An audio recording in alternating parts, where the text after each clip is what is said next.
Chapter 1. The Impossible Crime. It was a bitter evening in early November when I found myself once more in the familiar lodgings of Baker Street, that sanctuary of brilliant thought and quiet eccentricity where my old friend Mr. Sherlock Holmes resided. Outside, the wind rattled the panes, and the lamps along the street flickered like pale stars in a restless sky. Within, however, there was warmth, and the faint smell of tobacco drifting from Holmes's pipe as he reclined. Long limbs stretched toward the hearth, his sharp eyes half closed in thought. I had only just returned from a late call upon a patient in Kensington, and was warming myself when the sharp rap of a carriage upon the cobblestones below drew both our attention. Holmes raised a languid finger. "Visitors, Watson," said he, in that even, meditative tone I knew so well. "A solitary caller. Listen to the gait. Hurried, uneven, betraying great agitation." I was about to remark upon the uncanny accuracy of his assessment when our landlady, Mrs. Hudson, entered with her usual discreet knock and announced a gentleman. A moment later, a figure in his late 50s stepped into the room. His face, pale and drawn, was half shadowed beneath the brim of his hat, but the agitation Holmes had predicted was written plainly upon his features. He removed his gloves with trembling fingers and bowed slightly. "Mr. Holmes? Dr. Watson? I beg you forgive this intrusion at so late an hour. My name is Mr. Archibald Lennox, steward to Lady Ashcombe of Portland Place. I hardly know how to begin." "Pray, sit, Mr. Lennox," Holmes said, motioning him toward a chair. "You are fatigued and have traveled quickly, I perceive. A cab from Portland Place? Your coat sleeve bears the fresh smear of candle grease, and your boots are damp from the paving stones. You have not paused since the discovery." The man blinked, astonished. "You are correct, sir. Indeed, I came directly here, for I knew not where else to turn." Holmes leaned forward, fingers steepled. "Then the matter must be both urgent and extraordinary. Compose yourself, and tell us plainly what has occurred." Lennox swallowed hard before speaking, his voice lowered, as though the very walls might overhear. "It was but 2 hours ago, whilst Lady Ashcombe's household prepared for tomorrow's charity ball, that the footman engaged to draw the curtains in the blue salon discovered something dreadful. In attempting to adjust the curtain rod, he found that it was not hollow, as we had long supposed, but contained." He broke off, his hand clenching the arm of the chair. "Contained what?" Holmes prompted gently. "A set of bones, Mr. Holmes, human bones, neatly packed within the rod itself." A silence fell across the room, broken only by the distant rattle of a passing hansom. I felt the chill creep along my spine. "Human bones," I repeated, scarcely crediting my ears. "Yes, doctor. Small, delicate bones. Too small, I fear, for a grown person. The police were summoned at once. Inspector Lestrade himself arrived within the hour, but he seemed utterly confounded. He urged discretion, given Lady Ashcombe's standing, and assured her that the matter would be handled. Yet I could see in his face that he had no notion how to proceed. I beg you, Mr. Holmes, will you take the case?" Holmes had not moved for several seconds, save for the quickening flicker of his eyes. He now rose and crossed to the mantelpiece, where he stood, his lean figure outlined against the firelight. "An unusual concealment indeed," he murmured. "And you say the curtain rod was in place for many years?" "More than 20, sir. The blue salon has been unchanged since Lady Ashcombe inherited the estate." "Curious," Holmes mused. "And the ball tomorrow, an assemblage of society's finest. Yes, I see why Lestrade counsels discretion." He turned suddenly, his gaze fixed upon Lennox. "These bones, were they complete?" Lennox drew a shaky breath. "No, Mr. Holmes. Only part of a skeleton. But enough to tell beyond doubt what they once were." Holmes's eyes gleamed with sudden intensity. "Then, Watson, it seems we have before us not merely a mystery of concealment, but of silence, a silence kept for decades. We shall call upon Lady Ashcombe at once." Chapter 2. A client in distress. The following morning broke gray and chill, a dense fog hanging over the city like a heavy veil. I awoke to find Holmes already astir, pacing before the fire with that peculiar energy which always signified a case of particular interest. The telegram Lennox had dispatched to Lady Ashcombe lay upon the mantel, Holmes having insisted she be informed at once of his intention to visit. "You recall my prediction of a sleepless night, Watson?" Holmes remarked, glancing at the clock. "I was not mistaken. When the mind is seized by a puzzle such as this, repose is impossible." I observed the quickening brightness of his eye and the restless motion of his hands as he spoke. A lesser man might have succumbed to fatigue, but Holmes seemed only sharpened by the challenge before him. "Have you formed an opinion already?" I asked, pouring out the coffee. Mrs. Hudson had left upon the tray.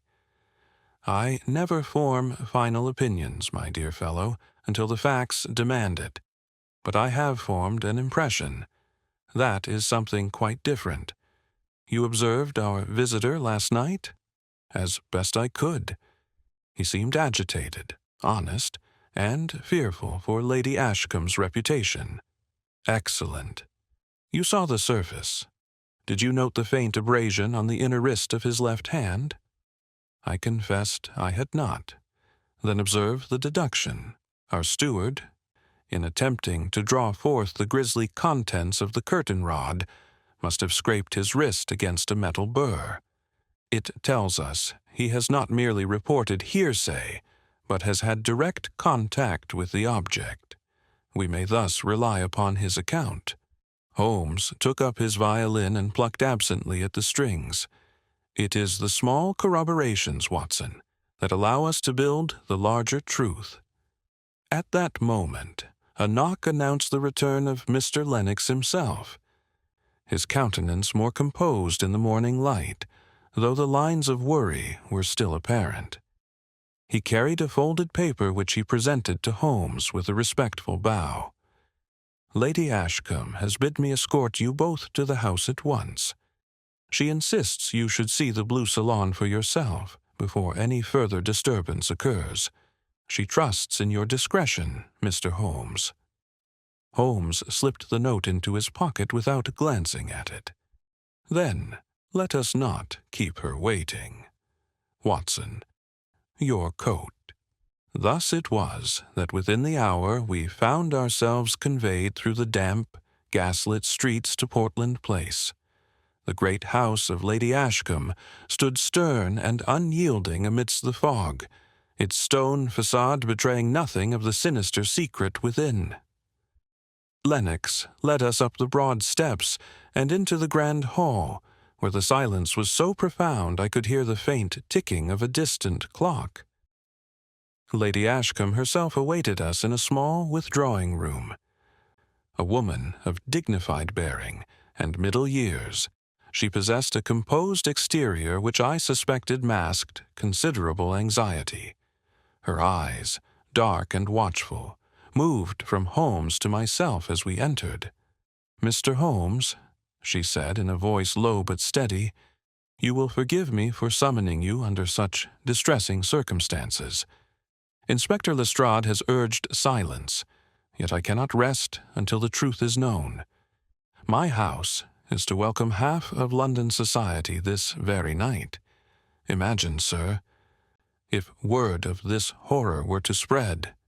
"Your ladyship may rest assured," Holmes replied gravely, "that my methods depend upon silence as much as upon reason. Now, if you please, take us to the room." She inclined her head and led the way herself. though I noted the faint tremor of her hand as she placed it upon the polished banister. We passed through richly appointed corridors until we reached the blue salon, a chamber of considerable beauty. Its high windows draped in heavy brocade and its walls lined with delicate portraits. Yet all its elegance seemed to fade before the dreadful knowledge of what the curtain rod concealed. 2 uniformed constables stood guard by the tall windows, their expressions betraying poorly concealed unease. At a glance from Holmes, Lennox directed one to remove the covering that now rested upon the offending object. There, between the gilded brackets of the curtain pole, the hollow rod lay open, its seam forced apart to reveal the narrow cavity within. Holmes bent close, his keen eyes glinting as he examined the interior. He did not at first touch the grisly contents, but motioned for me to draw nearer. I confess I felt my stomach tighten as I obeyed, for within the rod, carefully fitted and bound with aged linen, lay the unmistakable shapes of human bones, fragile, pale, and pitiful in their concealment. The ulna and radius, Holmes murmured, and here the metacarpals. Watson, you are the medical man. Your judgment? I bent close, suppressing my distaste. The remains are certainly human, and of a child, perhaps no more than 8 or 9 years of age. They are long disused, the bone dry and brittle. I would place their age at no less than 2 decades. Lady Ashcombe gave a soft cry, which she quickly stifled. Holmes rose and regarded her keenly.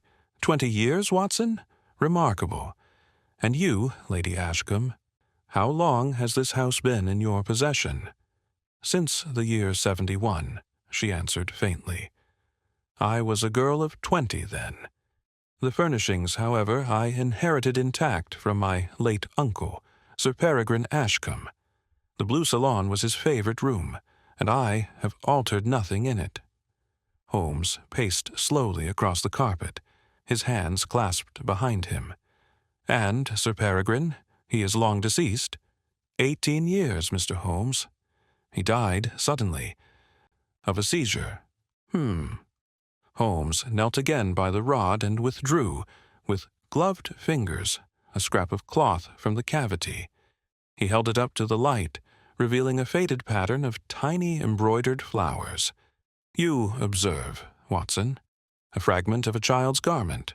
Note the hand-stitching, the work of a skilled seamstress, curiously preserved. He replaced it with care and rose, his gaze resting upon Lady Ashcombe. Your ladyship, you must prepare yourself for the possibility that this discovery touches not merely upon your household, but upon the shadowed past of your family itself. I shall require a list of all who resided here at the time you inherited the house. She inclined her head, pale but resolute. You shall have it. As we withdrew, I could not restrain my curiosity. Holmes, do you already suspect the truth? My dear Watson, he replied, with a faint smile, we have scarcely touched the surface. But note what we have learned. A child's bones, concealed with deliberate care, in a room unchanged for decades, within the house of a man who died suddenly. It is a canvas upon which a darker picture may yet be painted. For the moment, let us collect every brushstroke. And with that, he turned briskly back to Lady Ashcombe, requesting pen and paper for the names of every servant, guest, and family member who had once crossed to the threshold of the blue salon. Chapter 3. The first clues, a scene of deception. Holmes wasted no time in setting to work. Having secured from Lady Ashcombe a list of every resident and servant who had lived within the house during her uncle's tenure, he folded the paper and slipped it into his pocket. He then turned once more to the blue salon, his expression one of alert calculation, as though every shadow and ornament held the whisper of a secret. Watson, he said, in a tone that always heralded discovery. "Observe not merely what lies within the rod, but what surrounds it. A crime of concealment does not live in isolation. It leaves echoes, faint though they may be." The two constables, clearly unnerved, kept respectfully at a distance, while Holmes moved about the room with noiseless precision. He began not with the rod itself, but with the windows, running his fingers lightly along the gilded brackets. "You note, Watson, the dust upon this bracket." He touched the gilding, then held up his gloved fingers, dusted faintly gray. Yet the opposite bracket is quite clean. Why? "Perhaps the servants dust unevenly," I ventured. Holmes smiled faintly. "So Lestrade suggested, I presume, but the household of Lady Ashcombe does not strike me as one to indulge in half measures. No, the answer lies in necessity, not negligence." He produced his magnifying lens and bent over the clean bracket. "Ah, here, at the hinge. Scratches, Watson, fresh though faint. Someone has worked upon this fitting, and not long ago." I started. "Then the concealment was recent?" "Not necessarily. The disturbance was recent. We must distinguish between the two." He straightened abruptly and crossed to the opposite wall, where a tall bookcase of dark mahogany stood sentinel. He drew a finger along the top edge, then crouched to examine the base. "Dust disturbed here also," he murmured, "yet the volumes themselves are untouched. See, Watson, no trace of a recent hand upon the spines. Curious indeed." I could make little sense of this, but I knew better than to press him. Instead, I took note of his every movement, for experience had taught me that Holmes's chain of reasoning, though at times unfathomable in the moment, would later reveal itself as an unbroken thread of logic. Lady Ashcombe had withdrawn, leaving us alone save for the uneasy constables. At last, Holmes turned again to the curtain rod itself. With a pair of slender forceps, he withdrew another fragment from the cavity, a small, discolored button of mother-of-pearl. "Watson, examine this. What strikes you?" I turned it over in my hand. A child's button, certainly, and old. The thread is long since decayed. Beyond that, I can say little.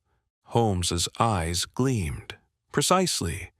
Its small size confirms the remains as those of a child, female most likely, for such buttons were common upon girls' frocks of 20 years ago. More importantly, note the faint trace of rust along the edge. It suggests proximity to metal, possibly a clasp or fastening. Such trifles, Watson, are the signposts by which we navigate."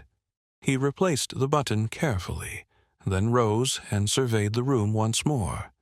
"Consider, my dear fellow, the deliberate nature of the concealment. These bones were not flung hastily aside. They were wrapped, preserved, and hidden within a rod whose cavity was not easily accessible.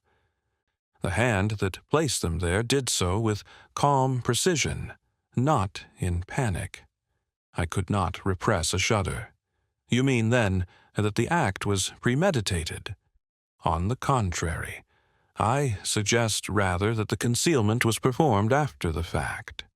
With calculation, yes, but under the compulsion of secrecy. That distinction will be vital." Just then the door opened, and Inspector Lestrade entered briskly, his hat in hand, and his expression a mixture of irritation and relief upon finding Holmes already at work. "Ah, I might have known you'd be here, Mr. Holmes. Lady Ashcombe told me she'd summoned you. Well, I suppose a second pair of eyes can do no harm, though I'll have you know Scotland Yard has the matter in hand." Holmes inclined his head politely. "Indeed, Inspector. I rejoice that the yard is so well equipped to solve mysteries that span decades. Pray, what conclusion have you reached?"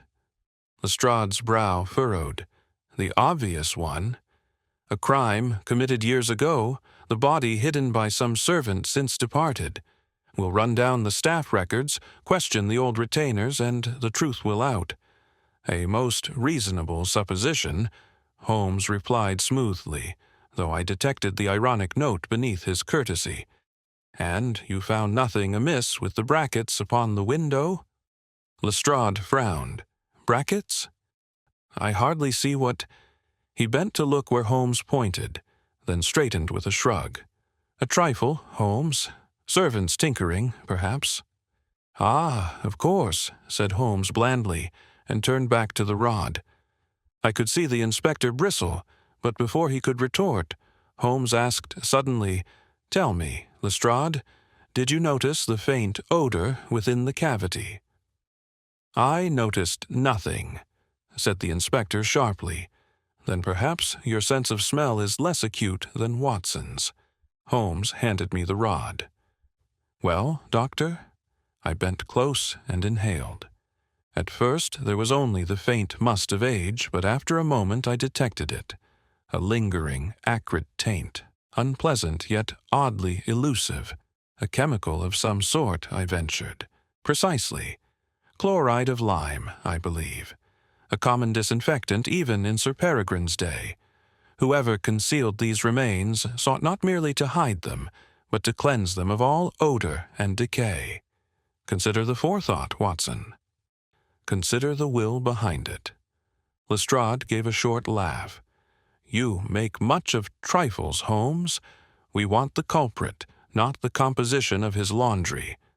Holmes's eyes narrowed, but his voice remained even. "And the culprit, Inspector, is revealed in the trifles, as you will one day learn." With that he turned away, signaling that the discussion was at an end. To me, he said quietly, "We have gleaned enough for today. Let us withdraw.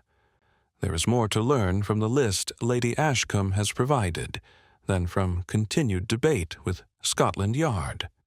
As we left the blue salon, I could not help but glance back at the ghastly rod, its dreadful secret partly revealed. The fog had thickened outside, pressing against the windows like a living thing. Holmes walked swiftly, his face set, and I knew that behind his calm exterior his mind was weaving the fragments of observation into some pattern invisible to all but himself. At last he spoke, in that tone of quiet certainty I had come to know so well. "Watson, the scene is one of careful deception.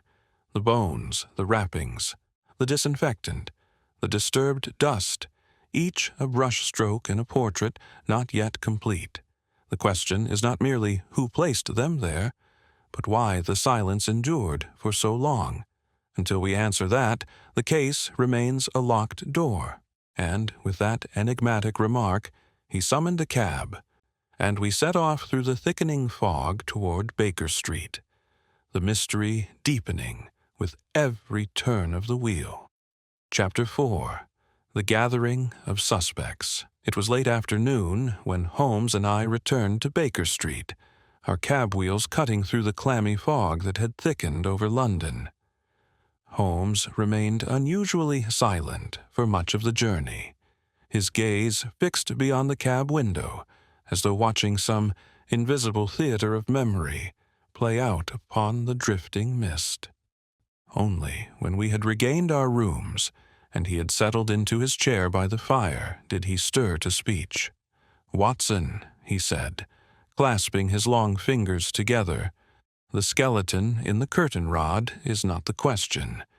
The question is the living web of men and women whose lives intersected at Portland Place 20 years ago. The bones are but the silent witness. It is the living who will give them voice." I seated myself opposite, my curiosity sharpened. "And the list Lady Ashcombe provided, have you studied it?" He drew the folded paper from his pocket and spread it across the table. "Here we have, in her own hand, the principal inhabitants of the house at the time of her inheritance. Observe, Sir Peregrine Ashcombe himself, his widowed sister, Mrs. Honoria Vale, her son Arthur, 2 governesses, a butler, 3 footmen, a housekeeper, and a maid named Clara Henshaw.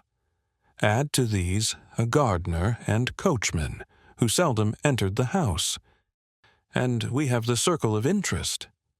I leaned forward, scanning the neat script. And which of these do you suspect, Holmes? He smiled faintly. I never suspect, Watson. I observe, yet I note 2 curious facts already.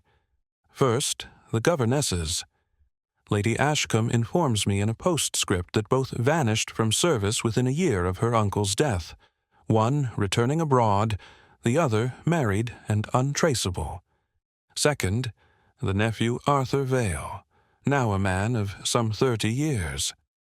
He inherited nothing of the estate, yet remained close to the household until recent years. Why should that be? Before I could hazard a reply, Mrs. Hudson appeared with a card upon a salver. Holmes glanced at it, then raised his brows. Fortunate indeed. Watson, here is the very nephew in question. A moment later, Arthur Vale entered the sitting-room. He was a tall man, handsomely dressed with features of striking regularity, though a restless energy betrayed itself in the constant motion of his hands. He greeted us with a brisk bow. Mr. Holmes, Dr. Watson, my aunt has no doubt spoken of me. I understand you are engaged in her service. I felt it my duty to present myself without delay. This unpleasant discovery has quite shaken her. Holmes motioned him to a chair. You are considerate, Mr. Vale. Pray, sit. Your aunt's confidence in me is well placed, I hope. Now, tell me, what are your own impressions of this affair? Vale laughed shortly, though without mirth. Impressions? Why, that it is some ghastly trick of fate. A skeleton in the house. 20 years, you say.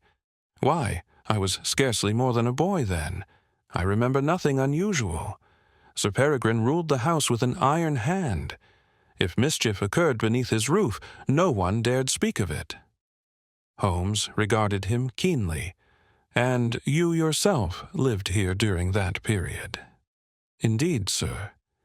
My mother and I resided with my uncle until his death. Afterwards, we maintained closer ties with my aunt.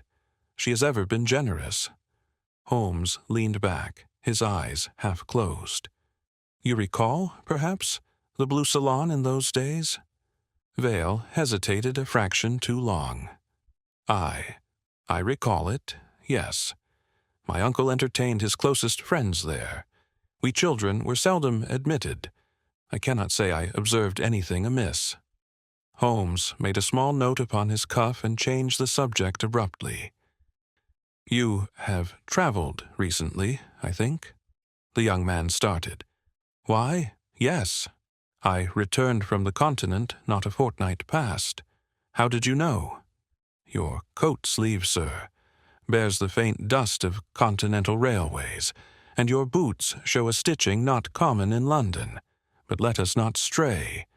You will forgive my directness. But was there ever a child in the household who might— He broke off, as if reconsidering the tact of his words. Vale's eyes flickered, and he rose abruptly. Mr. Holmes, I came here only to assure you of my willingness to assist my aunt in whatever manner I may. I will not, however, indulge in idle speculation upon horrors of the past. Good evening. And with a curt bow he departed before Holmes could detain him. I could scarcely conceal my astonishment. Holmes, surely you observed his agitation. What can it mean? Holmes lit his pipe with deliberate calm. It means, Watson, that Arthur Vale has some memory he would rather not revive. Whether that memory incriminates him, or another, remains to be seen. We had little time to dwell upon it, for scarcely half an hour later, a second visitor was announced. This was Mrs. Honoria Vale herself, Arthur's mother. She was a tall, severe woman, dressed in black silk, her features sharp as though carved in marble. "I must speak plainly, Mr. Holmes," she declared, seating herself without invitation. "This matter threatens my sister-in-law's reputation and, by extension, my own family's standing. I insist upon knowing what you have discovered." Holmes inclined his head. "Madam, I can only tell you that the remains are of a child, concealed with great deliberation many years ago. Beyond that, my inquiries continue." Her eyes flashed. "Then I shall save you time. It is clear to me that some servant was responsible. The governesses, perhaps. They came and went with little account of their pasts. My late brother would never have tolerated scandal, yet he was too indulgent to those he employed. Mark my words, Mr. Holmes, the guilt lies below stairs. And yet, madam," Holmes said softly, "it was above stairs that the concealment was carried out, within the most private chamber of the house." She flushed slightly, then drew her shawl about her shoulders. "You may think as you please, but you will find nothing to tarnish my brother's name." With that, she swept from the room, leaving in her wake a silence more eloquent than her words. Holmes tapped the ash from his pipe. "Watson, we have now seen two members of the Vale family, one evasive, the other defensive. Their very urgency to direct suspicion elsewhere is itself instructive. Do you believe, then, that the family is implicated?" I asked. "My dear Watson, I believe only that truth leaves traces. We have seen them faintly here. In a hesitation, in an overzealous protest, the pattern is forming." He rose and crossed to the window, where the fog still pressed against the panes like a shroud. "Tomorrow we shall speak with the servants who yet remain. But mark my words, Watson, this case will prove not a tale of careless servants, but of secrets buried in the very heart of Portland Place." Chapter 5. First Suspects. The Red Herring. The next morning dawned with the same impenetrable fog that had cloaked the city the previous day. Holmes, however, was in excellent spirits, moving briskly about our rooms as he gathered papers, notes, and his magnifying lens into his case. "Today, Watson," he remarked, "we enter the realm of the living witnesses. You recall I said the bones were but the silent testimony. It is the words and silences of men and women that must now guide us. The Yard will have its theory, no doubt, but I prefer to begin with facts rather than conveniences." Our cab drew up once more at Portland Place. Lady Ashcombe received us with evident relief, her eyes shadowed from a sleepless night. She informed us that Inspector Lestrade had already arrived with the sergeant, and was at that moment interviewing the household staff. Holmes exchanged a knowing glance with me. "Come, Watson, let us observe how the Yard conducts its inquisition." We entered the blue salon, now stripped of its grandeur by the dreadful presence of the constables and the ghastly discovery in its window. At the center stood Lestrade, compact and businesslike, his notebook in hand. Before him, pale and trembling, was a young maid in a plain apron. "This is Clara Henshaw," Lestrade announced as we entered. "She was in service under Sir Peregrine 20 years ago, and, by a curious chance, remains so to this day in Lady Ashcombe's employ. I think we may have found our culprit." The girl clasped her hands tightly, her voice barely above a whisper. "I swear, sir, I know nothing of it. I was but 16 when I entered service. I never touched that room unless called to clean it, and then always under the eye of Mrs. Vale." "Enough," said Lestrade shortly. "You had every opportunity." and we find your initials, C.H., scratched faintly on the inner bracket of the rod. What say you to that?" The girl's eyes widened in terror. "My initials? Sir, I have never touched the bracket. It is not my hand that carved it. I swear it upon my life." Holmes, who had been listening with his customary detachment, now stepped forward. "Pray, allow me a word, Inspector. You say the initials were found upon the inner bracket?" Lestrade handed him a scrap of paper where the mark had been copied. Holmes examined it with his lens, then raised his brows. "Curious, very curious. Tell me, Inspector, did it not strike you that these characters are inverted?" "Inverted?" Lestrade frowned. "Precisely. Scratched from within the rod, not without, which would be an impossibility for the girl unless she were of a stature to crawl inside a hollow no larger than a man's arm.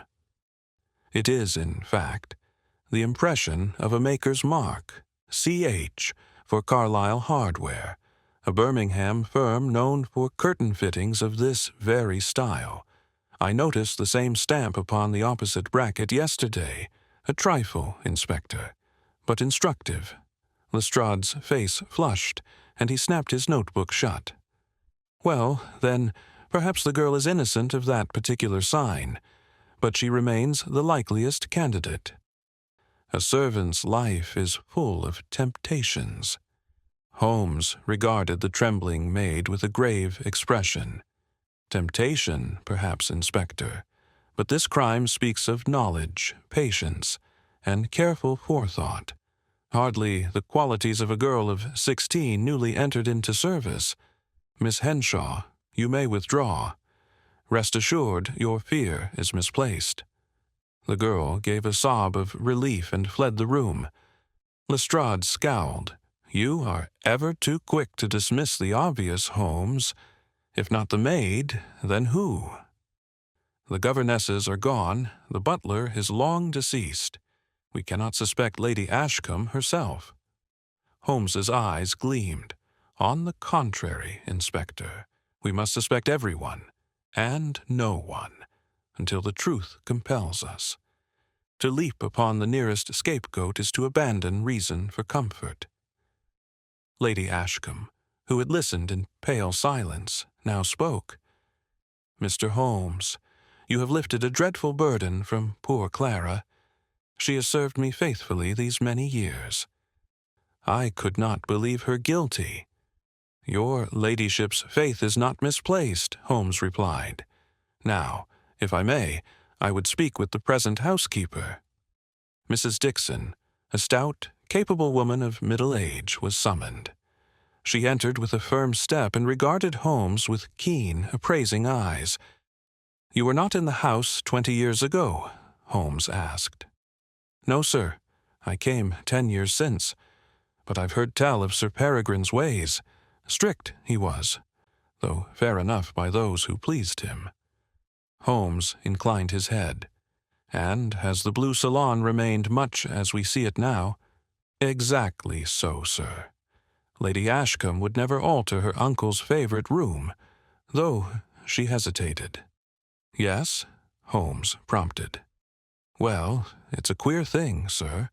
About 3 weeks ago, I found Mr. Arthur Vale in here, quite alone. He said he was waiting for his aunt, but I thought it odd. He had no business in the salon at all." Holmes exchanged a quick glance with me, though he remained expressionless. "Your observation is most valuable, Mrs. Dixon. Pray, say nothing of it beyond this room." When she had departed, Lestrade gave a grunt. "So, now it's the nephew, eh? I thought as much. Young men of his sort are always up to mischief. I shall question him further." Holmes only smiled faintly. "By all means, Inspector. But take care that you do not frighten the bird from the bush before the snare is ready." As we drove back to Baker Street later that day, I could restrain myself no longer. "Holmes, surely this points to Arthur Vale. His agitation yesterday, and now Mrs. Dixon's testimony. Watson, Holmes interrupted gently. You recall my maxim, when you have eliminated the impossible, whatever remains, however improbable, must be the truth. We have eliminated nothing yet. Arthur Vale is a convenient suspect, as was the maid, but convenience is seldom truth. No, my dear fellow, the true hand behind this concealment is not yet revealed. It lies hidden still, as carefully as those bones within the curtain rod. His words echoed in my mind as we rattled through the fog-bound streets. The first suspect had been named, yet Holmes's tone told me clearly the real game had only just begun. Chapter 6. The Secret Clue, a Hidden Inconsistency. It was late in the evening when we returned to Baker Street. Holmes threw himself into his armchair, lit his pipe, and stared into the fire with that peculiar abstraction which always signified his mind was engaged upon some delicate problem.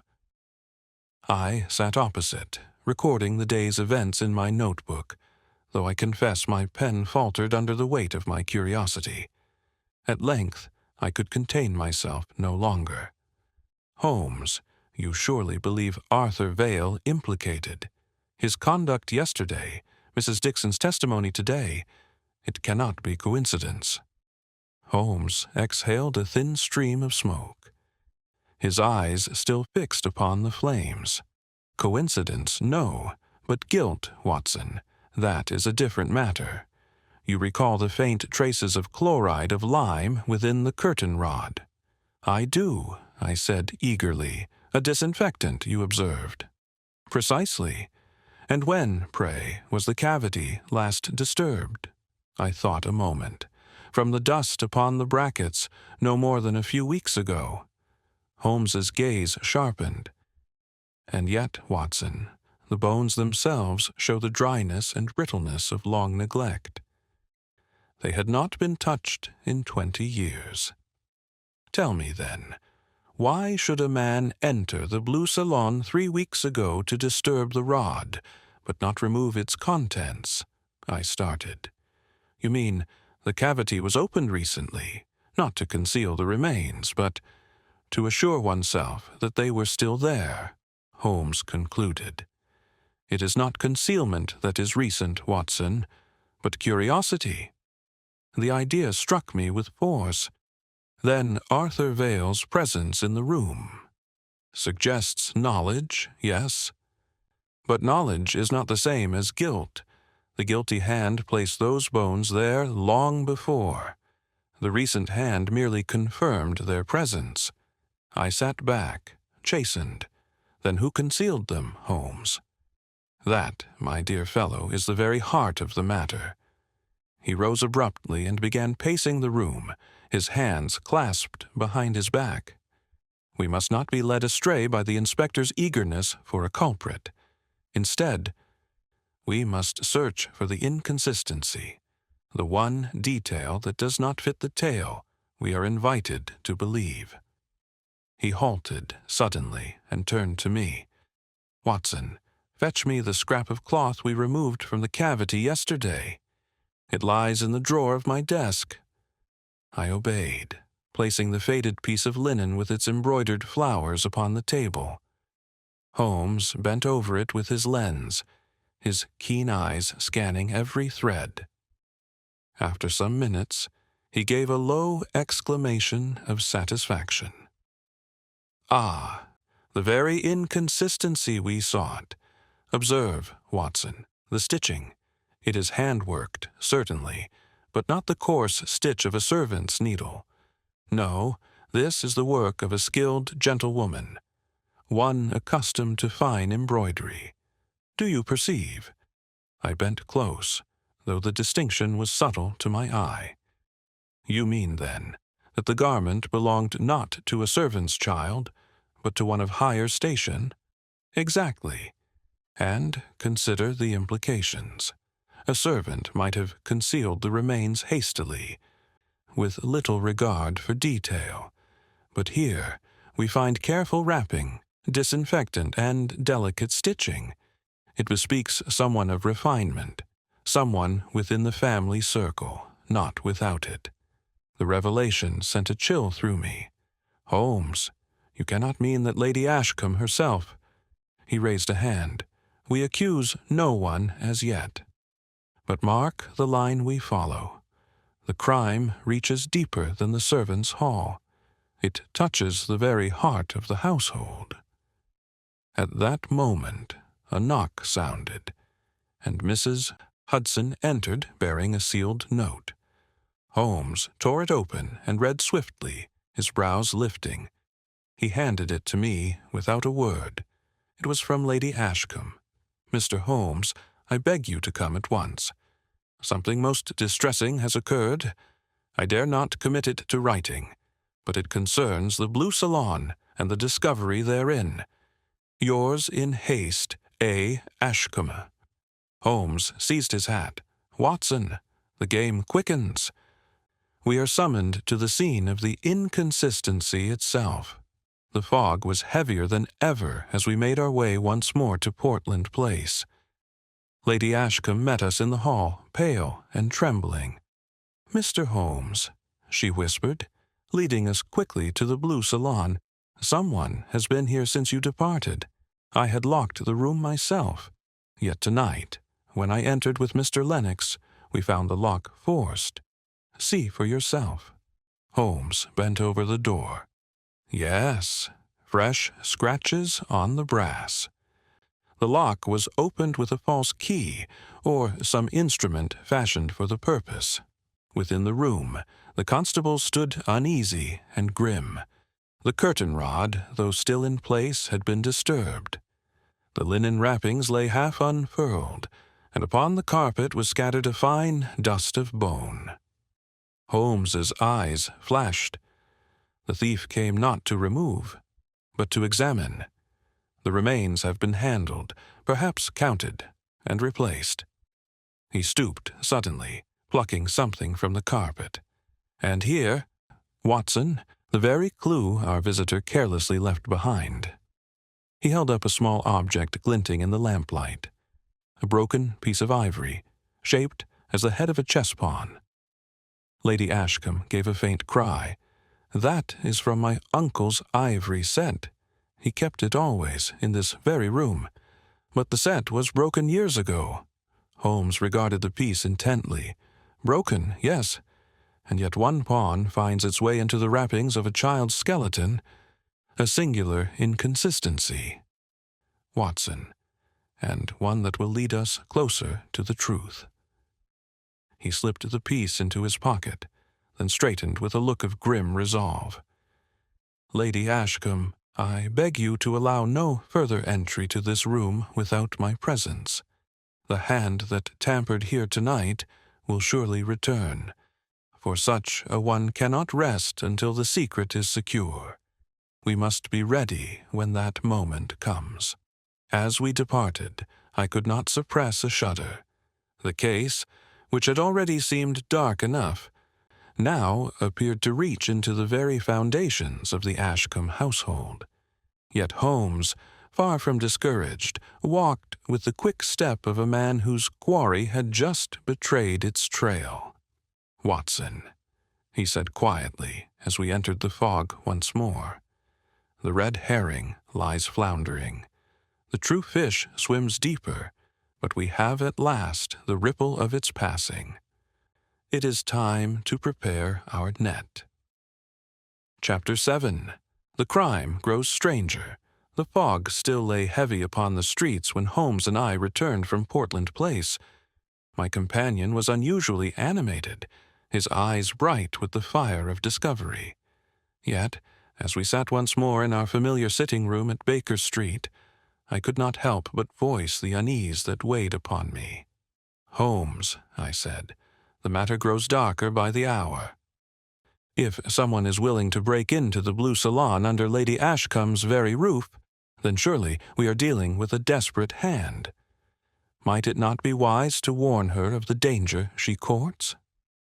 Holmes leaned back in his chair, folding his hands with that air of serene calculation which never failed to reassure me, even in the gravest moments. "My dear Watson, Lady Ashcombe is already in danger, though she knows it not. To speak too plainly would serve only to inflame her fears. Our task is not to frighten the lady, but to draw the truth from hiding. And truth, as you know, is shy of sudden noise." He fell silent, staring into the fire. Presently he rose and paced the room, his long fingers tapping idly against the mantel. "We have 3 significant developments. First, the tampering with the curtain rod. Second, the embroidered linen, which bespoke a hand of refinement. And third, this curious pawn of ivory, which lies far from its rightful board. Each is a fragment. Watson, a tessera in a mosaic not yet complete." I was about to respond when a knock came at the door. Mrs. Hudson entered with a telegram. Holmes tore it open and scanned the brief lines. His brows knitted, and he passed it silently to me. "From Lestrade, another development. Meet me at once. Portland Place." Within a quarter of an hour we were once more in a cab, the horse laboring through the dense fog. I could not repress a sense of foreboding. "Holmes, what do you suppose has occurred?" He smiled thinly. "We shall know in minutes, Watson. But mark my words, the criminal, sensing our approach, grows restless. It is often at this point that mistakes are made. At Portland Place, we found Lestrade awaiting us in the great hall. His manner was brusque, but I detected a trace of unease in his eye. 'Well, Holmes,' he said, 'you'll have no cause to call this a servant's tale now. Come and see.' He led us not to the blue salon, but to the library. The door stood ajar, and upon the carpet lay a sight that sent a chill through me. The body of a man, crumpled and still. Lady Ashcombe, pale but composed, stood near the hearth, her hands clasped tightly before her. 'It is Mr. Lennox,' she whispered. 'My solicitor. I found him thus not half an hour ago.' Holmes dropped to his knees beside the body, his keen eyes scanning every detail. 'No wound,' he murmured, 'yet the face is contorted. Watson, your medical opinion?' I knelt beside him, examining the still form. No sign of external violence, but the lips are tinged blue, the pupils dilated. I should say poison, quick and subtle." "Just so," Holmes replied. "And note the glass upon the table, Inspector. Still half full, and bearing a faint residue. He was given a draught, perhaps under the guise of cordial. The odor, faint but distinct. Yes, hydrocyanic acid. Swift and silent. Lestrade frowned. But why kill the man? He was but a solicitor." Holmes rose slowly, his gaze fixed upon Lady Ashcombe. "Perhaps, Inspector, because he knew too much, or perhaps because he knew too little." The lady gave a faint gasp. "Mr. Holmes, you cannot mean that this dreadful crime is linked to the—" Holmes raised a hand. "We assume nothing, madam. Yet the timing is too exact to be dismissed. Within hours of the tampering in the blue salon, your solicitor lies dead in your library. Coincidence is the least likely of explanations." He moved to the desk and examined a small leather folio lying open. "Ha! Here is confirmation. The man was studying old deeds of the estate. See the date, Watson, nearly 20 years past, the very period that concerns us." Lady Ashcombe swayed slightly, and I hastened to bring her a chair. She sank into it, pressing a handkerchief to her lips. "I cannot believe it. Mr. Lennox was devoted to my uncle's memory. Who could have wished him harm?" Holmes's eyes gleamed. "That, madam, is precisely the question. And the answer, I believe, will bring us nearer to the truth of the curtain rod." He bent again to the folio, turning its brittle pages. "Yes, here. An addendum in a different hand. The ink is faded, yet recent enough. A note regarding a trust fund left for—" He stopped suddenly, his eyes narrowing. "For whom, Holmes?" I asked eagerly. He closed the folio gently. "That, my dear Watson, is a matter for further verification. I will not hazard the name until I am certain." Lestrade gave a grunt of impatience. "Always your mysteries within mysteries, Holmes. For my part, I say we have proof enough. Vale, the nephew, was seen lurking in the house. Now, the solicitor who might have uncovered his guilt lies poisoned. I'll have the young man in custody before the day is out." Holmes regarded him coolly. "Arrest him, if you will, Inspector. But take care that your net does not break with the wrong catch. The true hand behind these crimes moves more subtly than you yet perceive." We left Portland Place shortly after, Lady Ashcombe still in shock and Lestrade grimly determined upon his course.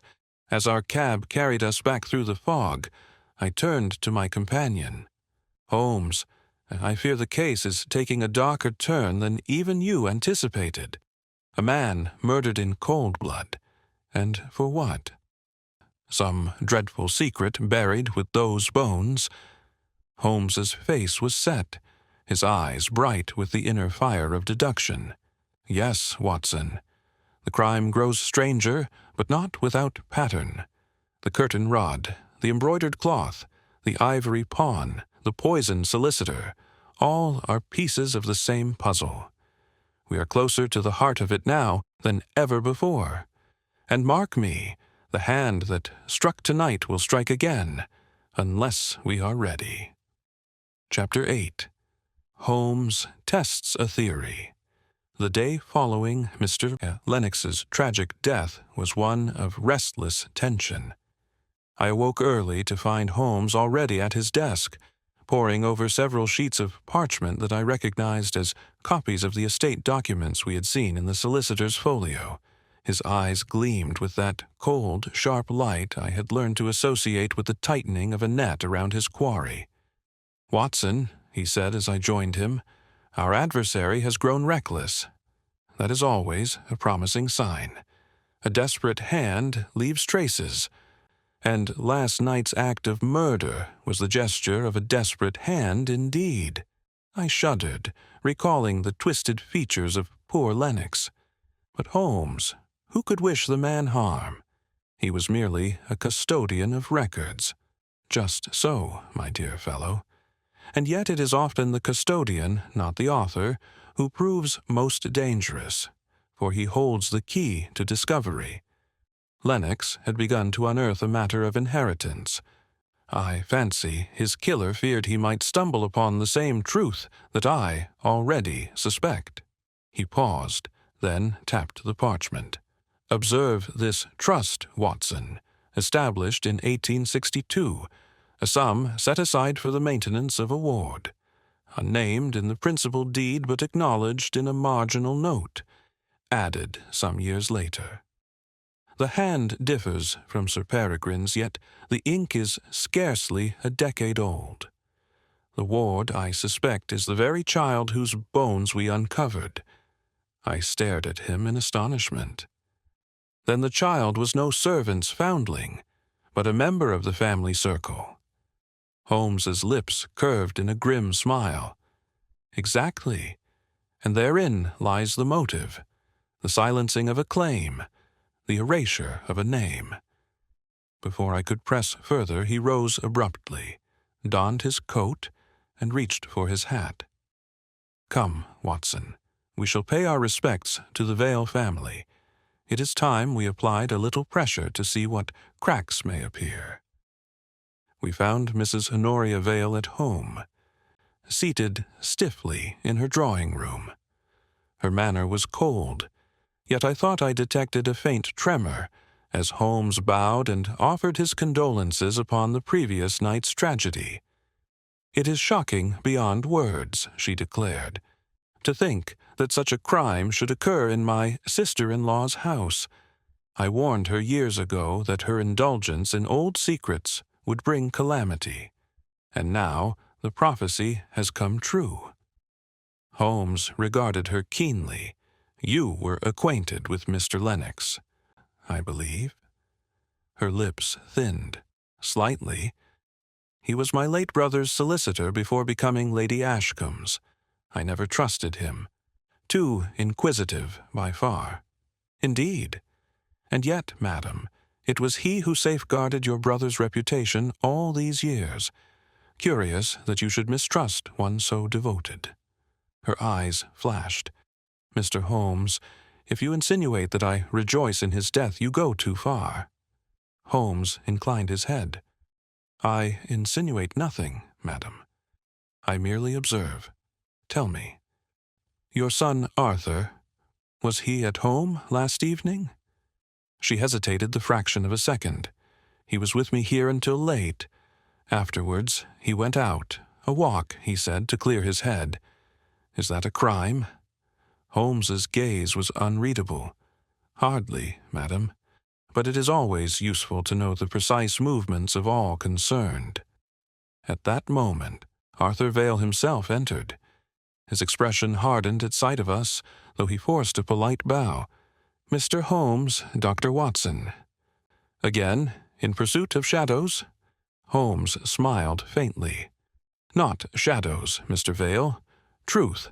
Pray, allow me a small indulgence." From his pocket he drew the ivory pawn we had recovered in the blue salon. Arthur's eyes widened imperceptibly as Holmes held it out upon his palm. "Do you recognize this trifle?"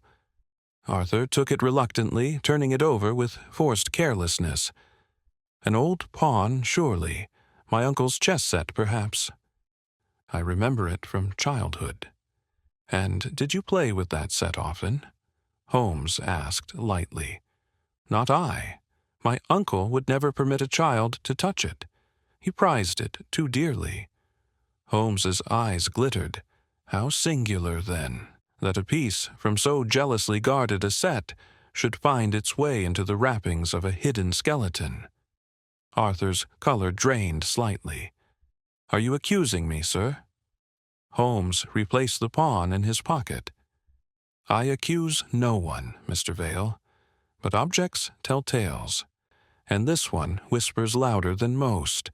I trust you will remain at your mother's side until we speak again." With that, he bowed and withdrew, leaving Arthur staring after him, his jaw clenched. As we walked back toward Baker Street, I could restrain myself no longer. "Holmes, you have unsettled him deeply. Was it your intention to provoke such a reaction?" "Most assuredly, Watson. When facts are scarce, emotions are more telling than words." "Did you note his contradiction?" "Contradiction?" I asked blankly. "First, he said he remembered the set from childhood. Then he declared he was never permitted to touch it. And yet his hand betrayed familiarity with the pawn, turning it without hesitation.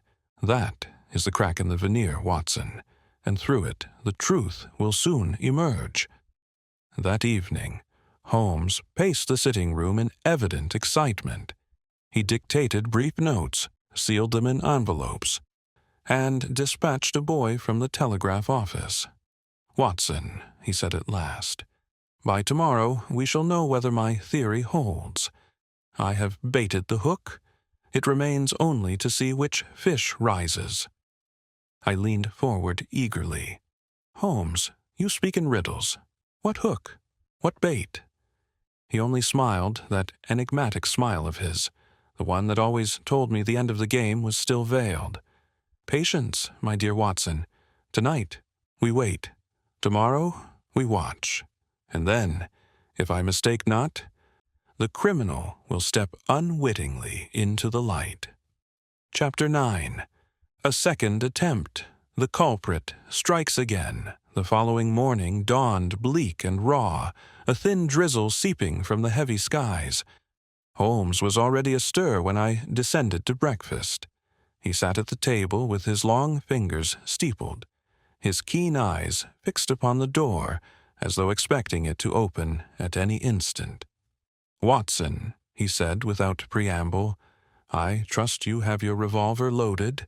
The game is approaching its climax, and our adversary will not shrink from violence." I confess the words startled me. "Do you anticipate an attack, Holmes?"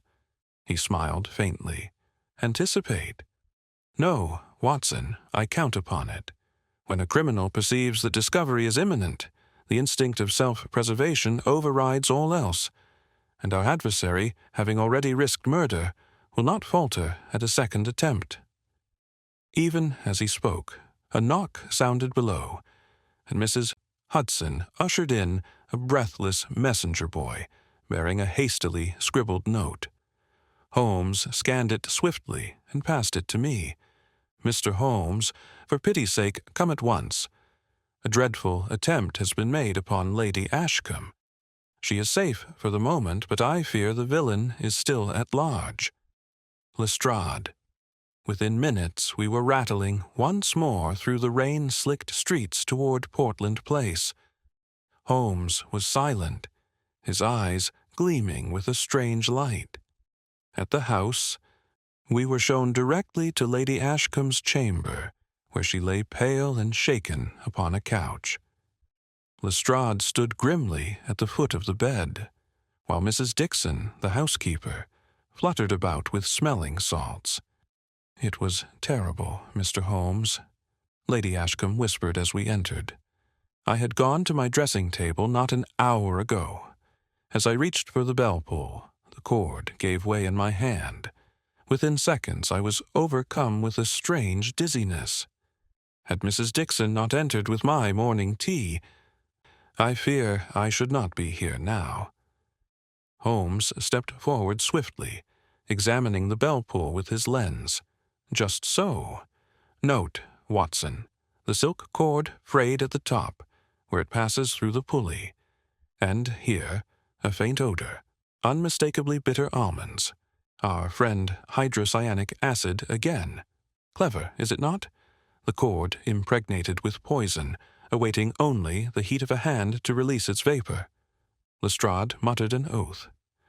"The devil himself could hardly contrive such a trick." Holmes straightened, his face hard. "On the contrary, Inspector, it is the work of a calculating intellect, and it tells us something of great importance. The murderer is not content merely to conceal the past. He fears Lady Ashcombe may discover more than she already knows." Lady Ashcombe gave a faint cry. "But, Mr. Holmes, I know nothing, nothing save the horror of those bones." Holmes's gaze softened. "And yet, madam, you may know more than you think. Memory plays curious tricks. A look, a phrase, a scrap of paper. Any might recall the truth. That is what our adversary fears." He turned sharply to Lestrade.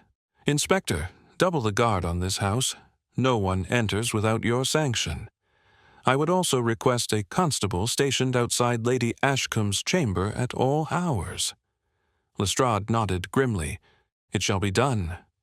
Holmes then stooped once more to the bell-cord, plucking a minute fragment of fiber which he sealed carefully in an envelope. "Watson," he said quietly, "do you recall the embroidery upon the linen we discovered? Compare in your mind the thread there with this fiber. I think you will perceive a likeness." I bent close, and indeed the sheen of the silk appeared strangely similar. "Then, the same hand," I began. Holmes's eyes gleamed. "Precisely. The hand that wrapped the bones 20 years ago has struck again today." The implication left me momentarily speechless. Whoever the culprit was, he or she had not only been present in the Ashcombe household 2 decades earlier, but remained close enough to strike within its walls today. Holmes paced the chamber, his hands clasped behind him. "Consider, Watson, the same refinement of method, the same intimate knowledge of the house, the same access to objects that others might overlook. We are narrowing our circle. At that moment, Arthur Vale burst into the room, his face pale and strained. "Mother told me what occurred. Lady Ashcombe, are you unharmed?" She gave a faint smile. "Shaken, Arthur, but safe." Holmes watched the young man intently. "You seem distressed, Mr. Vale. Surely you had no forewarning of this attempt." Arthur's eyes flashed. "Do you suggest that I—" Holmes raised a calming hand. "I suggest nothing. But recall, last evening you spoke of a walk to clear your head. Did you by chance pass near this house?" Arthur hesitated. Yes, I could not sleep, so I paced the square. But I swear I never entered." Holmes regarded him gravely. "I shall accept your word for now. But mark me, the true criminal lies nearer than any of us would wish to believe." Later, as we left Portland Place, I turned to Holmes in a fever of anxiety.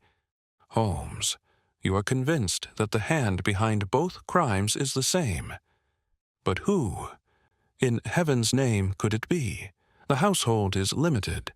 Lady Ashcombe, her nephew, Mrs. Dixon. Can it truly be one among them?" Holmes's eyes were lit with that cold fire I knew so well. "Yes, Watson, and the net is tightening. Tonight I shall test my theory more boldly. The adversary has struck twice. He or she will strike again, and when that moment comes, we must be ready to close the trap." Chapter 10. The true motive begins to surface. That evening, Baker Street was cloaked in an unusual stillness.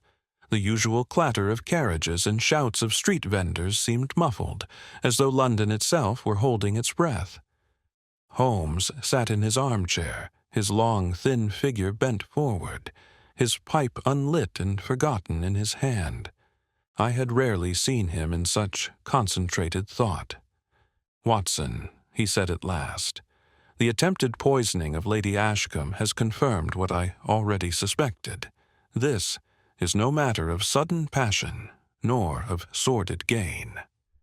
We are confronted with a crime whose roots lie buried deep in the soil of family honor and inheritance, and it is that soil which we must now dig." I leaned forward eagerly. "You believe, then, that the child whose remains we found was connected to the Ashcombe line by blood?" Holmes inclined his head. "Beyond doubt. Consider the evidence, the delicate embroidery of the wrappings, the disinfectant carefully applied, the pawn from a cherished chess set. These are not the tokens of a servant's hasty concealment. They speak of someone with access, refinement, and a desperate motive to protect the family name. The crime was not merely to hide a death, but to erase a claimant." "A claimant?" I repeated. "Exactly. The documents Lennox was examining spoke of a trust, established in secrecy. If the child lived, he or she might one day have laid claim to the Ashcombe fortune. But the child did not live, and the remains were hidden where none might stumble upon them. Or so the culprit believed." Holmes rose suddenly and paced the room, his hands clasped behind him. "The motive, then, is inheritance.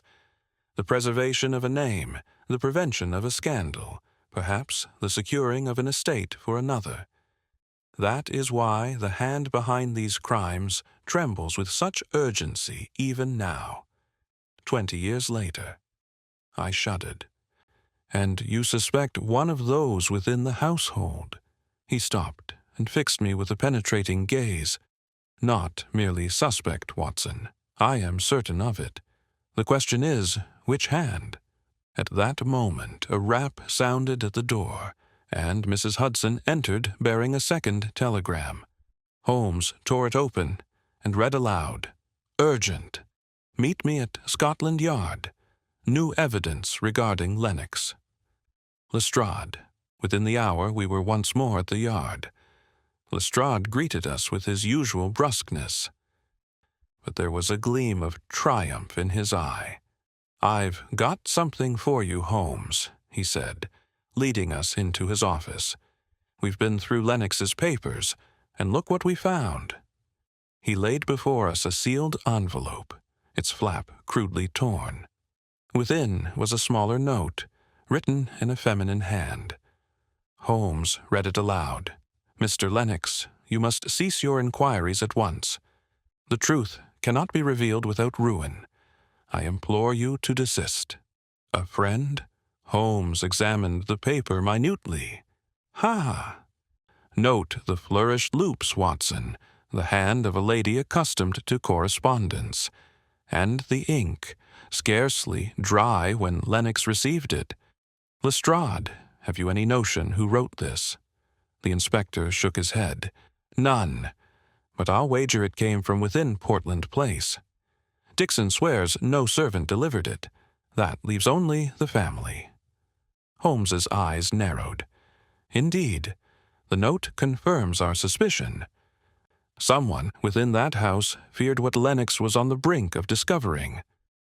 As we left the yard, Holmes was silent, his brows knitted in thought. At last he spoke. "Watson, there is one further step I must take. I shall require you to accompany me tonight to Portland Place. There are certain tests I wish to make, and certain words I mean to speak in the presence of those who most fear the truth. It is time we drew the mask aside." That evening, we returned once more to the Ashcombe residence. Lady Ashcombe received us in the drawing-room, pale and drawn, but composed. Arthur Vale lingered near the window, his expression guarded, while Mrs. Dixon hovered with nervous deference. Holmes bowed. "I thank you for granting me this audience. The attempt upon your life this morning, Lady Ashcombe, was not the act of a stranger. It was the second stroke of the same hand that 20 years ago concealed a dreadful secret within your walls. That hand is among us now." A silence fell. Lady Ashcombe's breath quickened. Arthur started visibly. Mrs. Dixon gave a stifled cry. Holmes's eyes moved keenly from face to face. 20 years ago, a child died, not of neglect, but of deliberate design. That child, had it lived, would have stood between one among you and the inheritance of Ashcombe. Its remains were wrapped with the care of a gentlewoman's needle, disinfected with chemicals from the household stores, and hidden in a place chosen for secrecy, yet accessible to its keeper. This is the crime we now unravel." Arthur sprang forward, his face white with fury. "Holmes, this is monstrous. You cannot fling such accusations without proof." Holmes's voice was cold and steady. "Proof, Mr. Vale, is precisely what I am gathering. And tonight I shall obtain the last piece. I must ask that none of you leave this house until tomorrow. By then, the truth will be plain." He turned to Lady Ashcombe, bowing deeply. "You are in grave danger, madam, but take courage. The end is near. I beg you to trust me a little longer." As we left, I whispered urgently, "Holmes, you all but accuse them openly." Was that wise? He smiled thinly. Wise, Watson?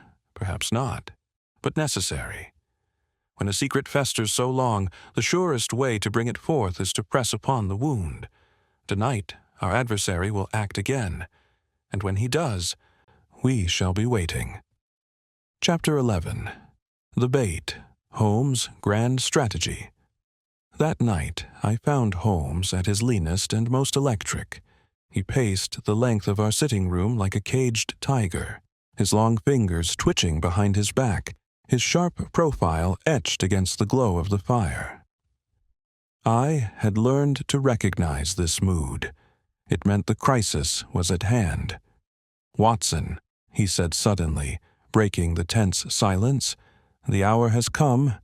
We must strike while the iron is not merely hot but molten. The adversary, driven by fear, is cornered. In such a state, rashness is inevitable. I set down my glass. And you mean to provoke that rashness? Precisely. I have already dispatched notes under an assumed hand, intimating that tomorrow morning the Yard will receive a full account of Lennox's discoveries. The criminal, believing exposure imminent, must attempt one last desperate act tonight. That, my dear fellow, is the bait. I confess I shivered. Holmes, you mean to place Lady Ashcombe in peril yet again? On the contrary, Watson, she is safer tonight than at any moment these past 20 years. The net is set, and we shall be near at hand. He would say no more until we were seated once more in a cab, bound for Portland Place beneath the dripping lamplight. As we approached, Holmes leaned toward me. "You are armed?" "Yes, good. Use your revolver only as a last resort. Tonight we rely less upon force than upon certainty of mind. The criminal must be caught in the very act. That alone will suffice for proof." The Ashcombe house loomed dark against the mist. Lestrade, as arranged, had stationed 2 constables at the entrance, yet Holmes slipped past them with the ease of one who moves in his own theater. Within, the household had retired early at his suggestion. Only Lady Ashcombe remained wakeful in her chamber, pale but resolute, having agreed to Holmes's plan. We concealed ourselves in the shadow of the blue salon, that accursed chamber where the first clue had lain. Holmes had chosen the spot with precision, for from it we could observe the corridor leading to Lady Ashcombe's room. The hours crept slowly by, the silence broken only by the occasional creak of the great house settling. My nerves were stretched to breaking. At last, a sound, a faint, deliberate tread upon the stair. Holmes's hand touched my arm in warning. Peering through the gloom, I discerned a figure gliding silently down the passage. The light of a concealed lantern flashed briefly, then was shuttered again. The intruder moved with practiced stealth toward Lady Ashcombe's chamber. Holmes was as taut as a drawn bowstring. At the critical moment he stepped forth, striking a match with sudden brilliance. The flare revealed the intruder's face, pale, tense, eyes wide with fury and fear. "Good evening," Holmes said calmly. "We have been expecting you." It was Mrs. Dixon. The housekeeper gave a gasp, the lantern slipping from her hand. "Mr. Holmes, I came only to see if her ladyship required aught." Holmes's voice was iron. "At midnight, with a vial of poison concealed within your sleeve? No, madam, the play is finished. You were the one who wrapped the child's remains, you who poisoned Mr. Lennox, you who sought to silence Lady Ashcombe this very morning. Confess it now, for the game is up." For a moment she stood frozen, then her composure cracked. She gave a strangled cry, clutched at the wall, and collapsed into the nearest chair. "You cannot know that," she whispered hoarsely. "You cannot prove it." Holmes's eyes blazed. "On the contrary, the proof is overwhelming. The embroidery upon the wrappings bears the identical stitch as the samplers in your own room. The disinfectant was taken from the locked household stores, to which only you had constant access. The pawn," he drew it forth and held it up, "was yours. I discovered this morning that you alone were entrusted with Sir Peregrine's chess set after his death. That pawn must have slipped into the wrappings when you concealed the body." She covered her face with her hands, rocking back and forth. "I did it for her," she cried.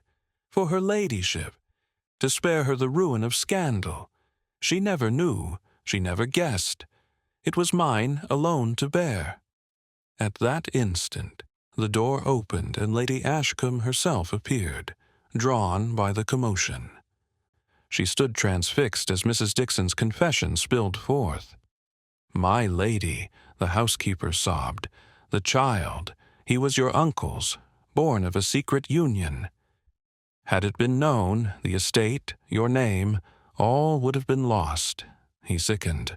I swear I did not harm him. But when he died, I thought only of your honor.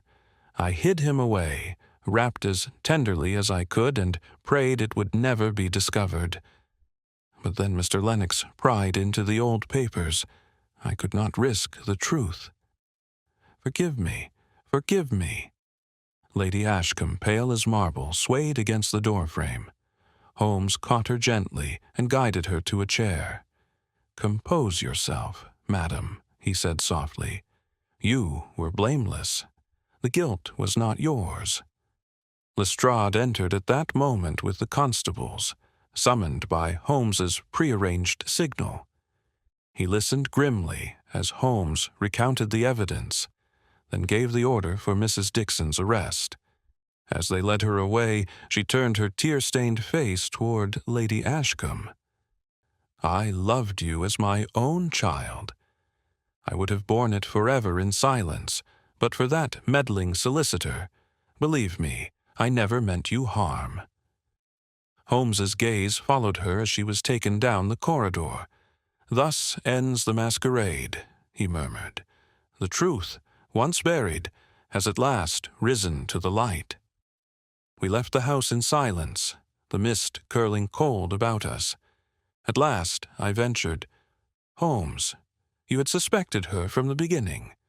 "Not from the beginning, Watson, but from the moment I saw the embroidery.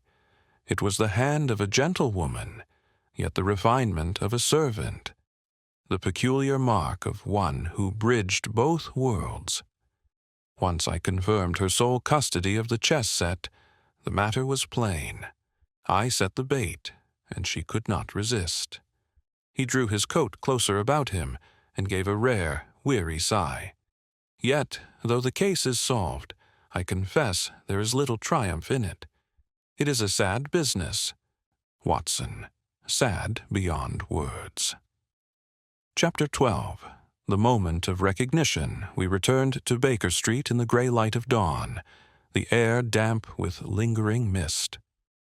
I was exhausted from the vigil and the harrowing events of the night, yet Holmes seemed unnaturally alert, his eyes gleaming with that cold brilliance that came only when a puzzle reached its final resolution. He flung himself into his armchair, clasping his long fingers together as I sank wearily opposite him. For a long moment he was silent, staring into the fire. Then he spoke, his tone grave. "Watson, what you witnessed tonight was the unmasking of an accomplice, but not, I fear, the unmasking of the true author of this tragedy." I started. "What do you mean, Holmes? Did Mrs. Dixon not confess?" "She admitted hiding the remains, silencing Lennox, and attempting Lady Ashcombe's life." Holmes shook his head slowly. "Confession is not always synonymous with guilt in its entirety. Mrs. Dixon spoke truth when she said she hid the body and acted from devotion, but she lied, Watson, though she did not know it herself. She was the instrument, not the hand. The true instigator remains." I stared at him in incredulity. "Holmes, are you suggesting another party?" "Precisely. Did you not mark her words? He sickened, I swear. I did not harm him. That was no false protest. The child's death was not natural, Watson. It was contrived. And Dixon, poor loyal soul, believed she merely concealed a death ordained by Providence. The full import of his meaning struck me like a blow. Then the child was murdered?" Holmes's eyes flashed. "Murdered, Watson.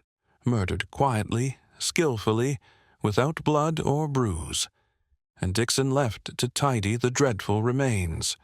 The true hand behind that act remains concealed, but the noose is tightening." I was silent, overwhelmed. At last I said, "But who, Holmes? Who could profit by the death of that child?" Holmes leaned forward, his voice low and tense. "Consider, Watson. The trust Lennox uncovered referred to a ward, unnamed yet destined to share in the Ashcombe estate. Whose claim would that ward have eclipsed? Who, 20 years ago, would have seen his own inheritance vanish at the child's survival?" My mind raced, then halted abruptly at the name that sprang forward. Arthur Vale. Holmes inclined his head gravely. Exactly. The boy would have been no more than a child himself at the time. But he was not without guardians who may have feared his prospects. And he has lived these many years under the roof of Lady Ashcombe, inheriting the love and wealth that were not, perhaps, entirely his by right. I felt a chill sweep through me. "But Holmes, do you mean Arthur himself was complicit?" Holmes's expression hardened. "Not then, Watson. A child cannot commit such a crime unaided. But he has grown, and he knows, I am convinced he knows, the truth of his advantage. His conduct last night, his contradictions over the chess pawn, his agitation today, all point to knowledge. And knowledge is a dangerous thing when guilt lurks in the shadows." At that instant, a knock sounded at the door. Mrs. Hudson entered with a telegram. Holmes tore it open and read, his face immovable. He handed it to me without a word. "Urgent. Arthur Vale requests immediate audience. Claims to possess information regarding last night. Will call at Baker Street within the hour." Lestrade Holmes leaned back, his eyes narrowing. So, the final piece moves into place of its own accord. I could scarcely contain my agitation as the hour passed. At last the bell rang, and Lestrade ushered in Arthur Vale. The young man's face was pale, his eyes shadowed, his hands trembling despite the effort to maintain composure. "Mr. Holmes," he said hoarsely, "I can bear this no longer. I must speak." Holmes regarded him with unreadable calm. "Pray proceed, Mr. Vale." "The burden of silence weighs heavily, does it not?" Arthur swallowed hard. "You must believe me. I never wished for death, but I have lived all my life beneath a shadow I dared not name. Last night, I realized the truth must come out. Lennox knew too much, and when I saw Dixon—" He broke off, covering his face with his hands. I dare not speak further." Holmes rose swiftly and laid a hand on the young man's shoulder. "You have said enough. The shadow under which you have lived is the truth of your own inheritance. The child we discovered was your elder half-brother, legitimate by law, though hidden by shame. His death cleared your path. You did not kill him, Mr. Vale, but you have reaped the benefit of his absence all these years." Arthur looked up in horror. "Then it is true. I always feared White, but I did not know." Holmes's eyes blazed with sudden certainty. "And there lies the missing piece, Watson. Arthur Vale is not the murderer. He is the heir who profited by it. The true culprit was the one who feared the child's claim 20 years ago, the one who guided Dixon's hand, who silenced Lennox, and who nearly ended Lady Ashcombe's life yesterday." He turned sharply to Lestrade. "The housekeeper was the tool. The mind, Inspector, lies elsewhere, and tonight we shall confront it." I sat, stunned, scarcely able to absorb the torrent of revelation. Holmes had lifted the veil, yet the full countenance of the truth was still hidden. The room seemed charged with a dreadful electricity, as though at any moment lightning might strike. Holmes returned to his chair, his voice calm once more. "The moment of recognition has come, Watson. Tomorrow we shall meet in Portland Place once more, and there, In the sight of all, the last veil shall be torn aside. Chapter 13. The final attempt to escape. The following evening was heavy with storm clouds. The air seemed charged, as though the very heavens anticipated the climax Holmes had promised. I confess my own nerves were taut, for Holmes had spoken little since Arthur Vale's troubled visit, his mind clearly bent upon some decisive stroke. We arrived at Portland Place shortly before 9 o'clock.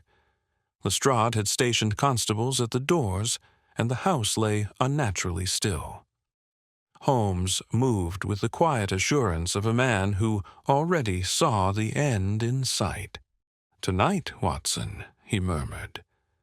"Our adversary will attempt a final throw of the dice. We must be ready." We were ushered into the drawing-room, where Lady Ashcombe sat in subdued dignity. Arthur Vale lingered by the mantel, pale and restless, while Mrs. Dixon, though under guard, had been permitted to remain in an adjoining chamber. Holmes greeted Lady Ashcombe gravely. "Madam, I have asked you to assemble once more, for the shadow that has long darkened your house is about to be lifted.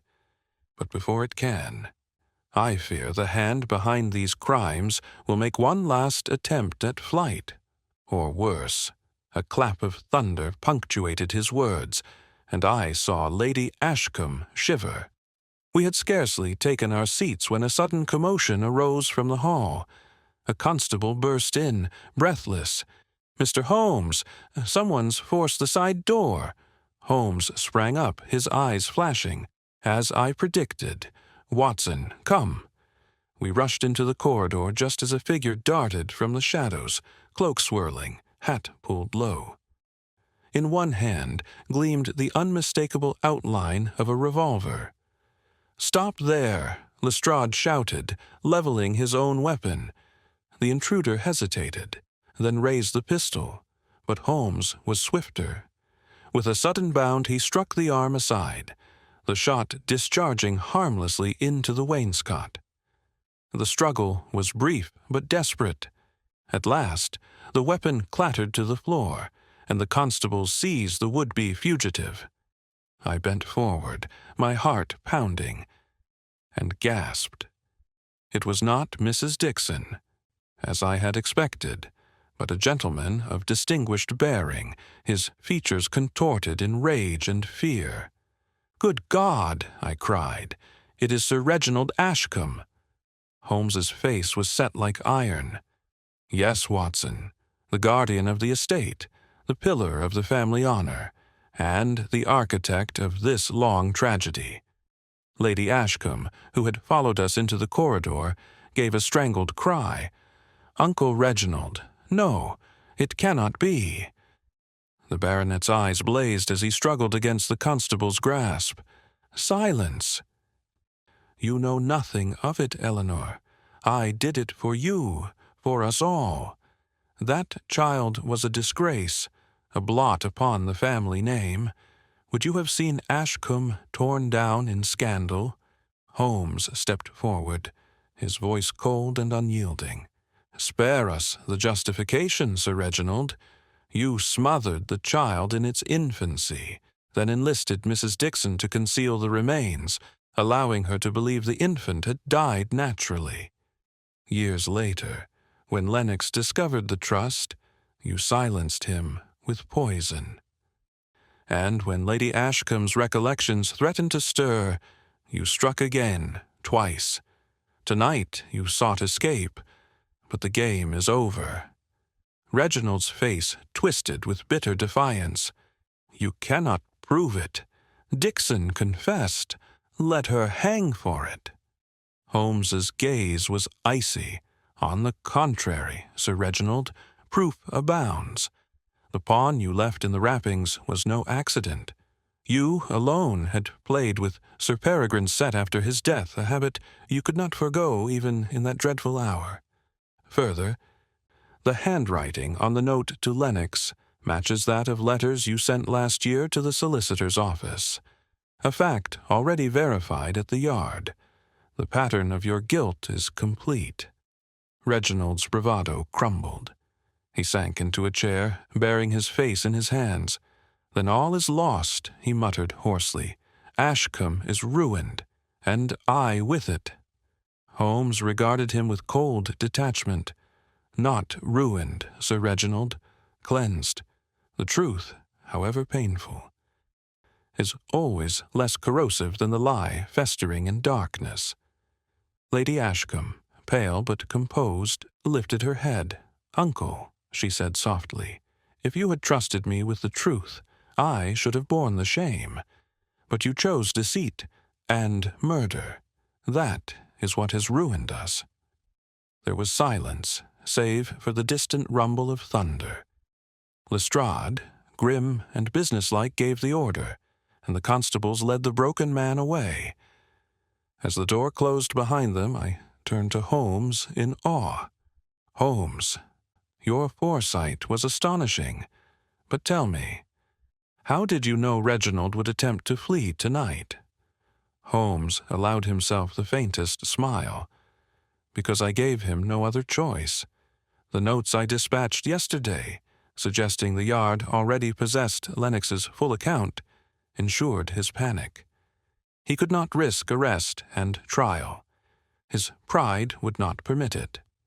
Flight was inevitable." I shook my head in wonder.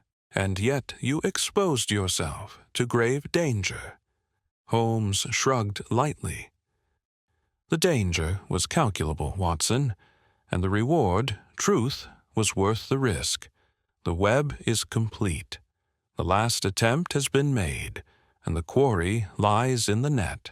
As we stepped once more into the storm-laden night, Holmes drew his coat close about him and murmured, almost to himself, "So ends the tale of the bones in the curtain rod. And yet, Watson, though justice has triumphed, I find little satisfaction.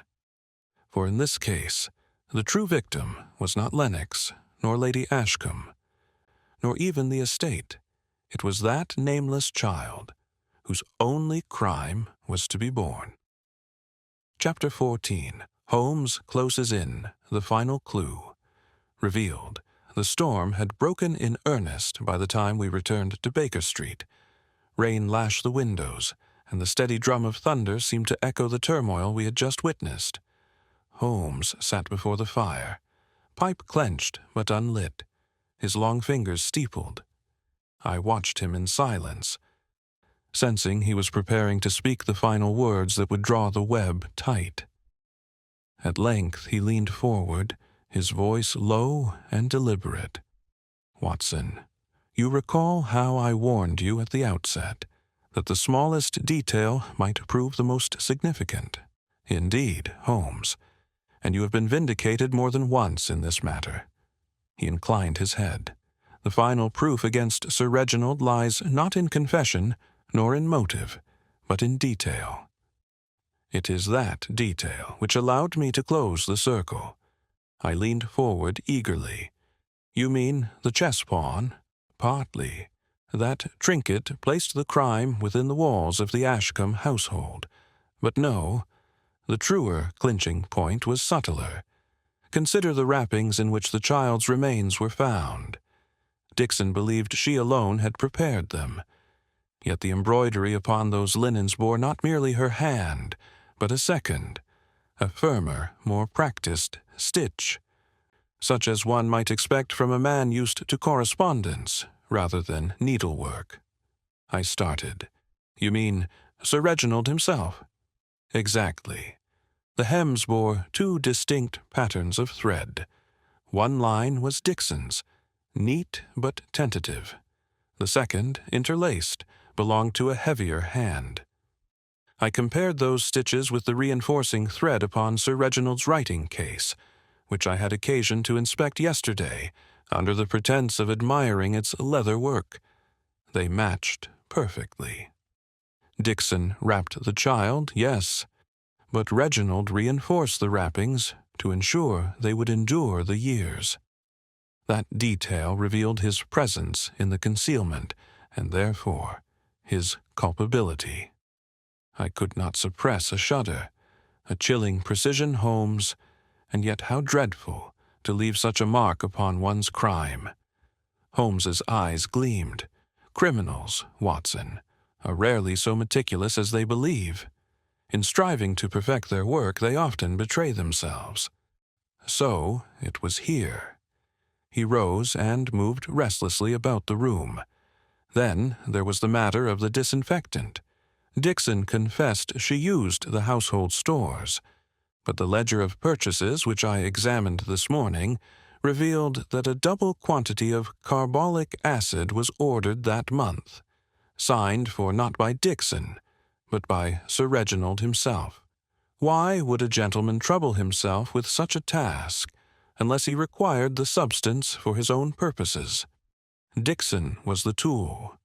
Yes, but the hand that guided the tool was unmistakably his. I felt the final pieces click together in my mind, though still in awe of Holmes's penetration. And the letter to Lennox? Holmes smiled faintly. Ah, yes. That was the crowning folly. Written in a disguised hand, yes, but disguises, Watson, are like masks at a masquerade. However cleverly contrived, they cannot conceal the gait of the wearer. The loops of the Y and the slant of the D were identical to Sir Reginald's formal letters. Once seen, the resemblance was incontrovertible. He returned to his chair, the faintest weariness in his posture. Thus, you see, the case was not solved by Dixon's confession alone. Without these corroborating details, the law would have doubted. With them, the chain is unbreakable. I sat back, struck with mingled admiration and sorrow. You have torn the veil from a crime that lay hidden for 20 years. And yet, Holmes, do you not feel the weight of such revelations? Lady Ashcombe's peace, Arthur Vale's inheritance, all are darkened by the truth. Holmes's gaze grew distant. Truth, Watson, is seldom gentle, but concealment corrodes. Better a painful light than a festering shadow. And yet, he paused, his voice softening, I will own that in this case I feel more pity than triumph. The true victim is beyond all earthly aid, and the guilty man acted from pride as much as malice. It is a melancholy business. A silence fell between us, broken only by the crackle of the fire. At length Holmes stirred. Tomorrow we shall assemble all parties in Portland Place. There, before witnesses, the truth shall be laid bare. I regret the pain it will cause, but justice demands it. The following morning dawned clear after the night's storm. The air sharp and bright, as if London itself had been scoured clean. Lestrade arrived early to escort us, his manner brisk. "You're certain, Holmes, you've enough to convince the magistrate?" he asked, as we stepped into the cab. Holmes gave a thin smile. "More than enough, Inspector. You shall see before the day is done." As the cab rattled toward Portland Place, I could not help but feel the tension mount within me. We were approaching the final confrontation, the moment when Holmes would unravel the entire web in front of all concerned. Holmes, calm as ever, leaned back with closed eyes, as though already composing the words of his revelation. "Watson," he said quietly, "today the scale shall fall. Attend closely, for the lesson is as instructive as it is grave. A crime may slumber long, but the smallest clue may rouse it from its grave." Chapter 15. The Final Gathering. It was late morning when we arrived once more at the Ashcombe residence in Portland Place. The storm of the previous night had cleared, leaving the sky a pallid blue, though the air remained heavy with a sense of anticipation. As our cab drew up, I observed a small knot of onlookers already gathering. For word of Sir Reginald's arrest had spread quickly, and London never lacked for curiosity.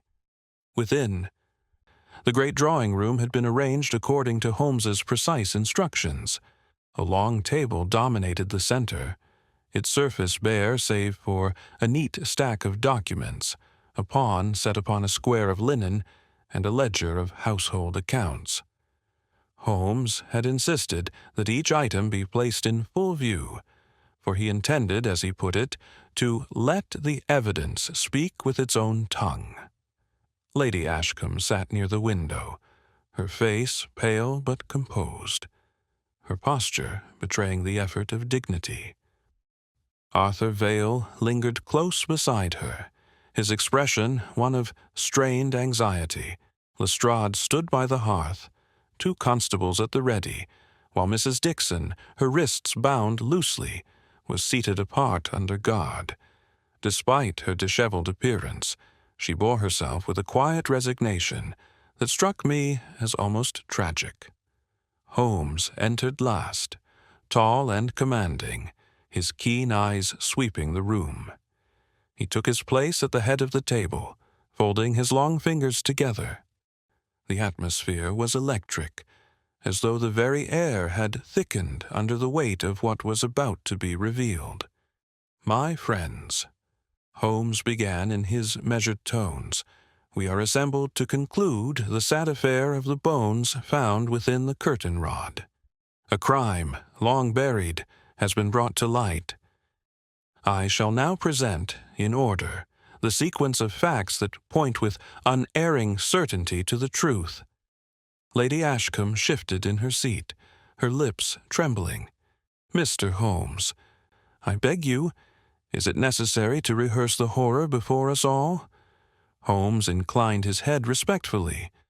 "Madam, it is always painful to strip away the veil, yet only by doing so can justice and peace be restored. You have endured much, but I promise this. By the end of this day, the shadow over Ashcombe shall be lifted." He gestured to the pawn upon the linen. This unassuming trifle was the first whisper of the crime's true architect.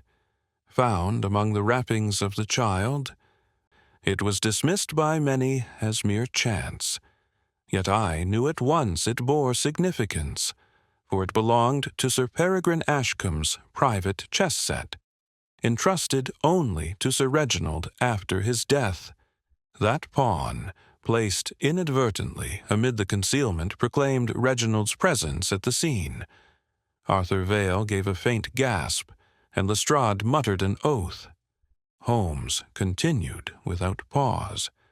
Next, the wrappings themselves.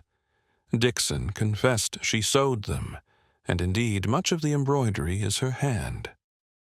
Yet here, he pointed to the linen, where neat rows of stitching crossed one another. Here lies the second hand, firmer, heavier, the stitch of a man accustomed to pen and paper rather than the needle. I compared it with the reinforcement upon Sir Reginald's writing case, and the match was beyond dispute. Thus, Dixon's confession, though truthful in her belief, concealed the deeper truth. She was not alone. At this, Mrs. Dixon bowed her head, tears brimming in her eyes. Holmes's voice grew sharper. Then, we have the ledger of household stores.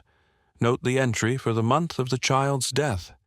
Double the usual amount of carbolic acid was purchased, signed for not by Dixon but by Sir Reginald himself. Why should a gentleman trouble himself with such a matter, unless he required it urgently for his own foul work? He let the words hang, the silence broken only by Lady Ashcombe's sharp intake of breath. "Finally," Holmes said, producing a folded sheet from the stack of documents, the letter to Mr. Lennox, warning him off the inquiry. Written in a disguised hand, yes, but the slant of the letters, the loops of the Y and the peculiar flourish of the D matched Sir Reginald's correspondence precisely. Once examined under my glass, the resemblance was indisputable. Lestrade nodded grimly. "I've seen the comparison myself, my lady. Mr. Holmes is correct."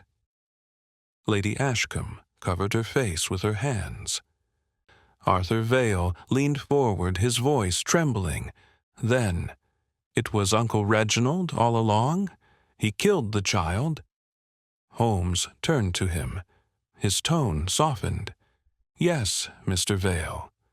The child whose remains were found was your elder half-brother, born of a union concealed for the sake of family honor. His existence threatened your inheritance, and thus Reginald, driven by pride and ambition, removed him quietly.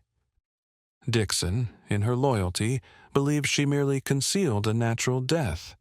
You, young sir, have lived in the shadow of that act ever since." Arthur's face was ashen.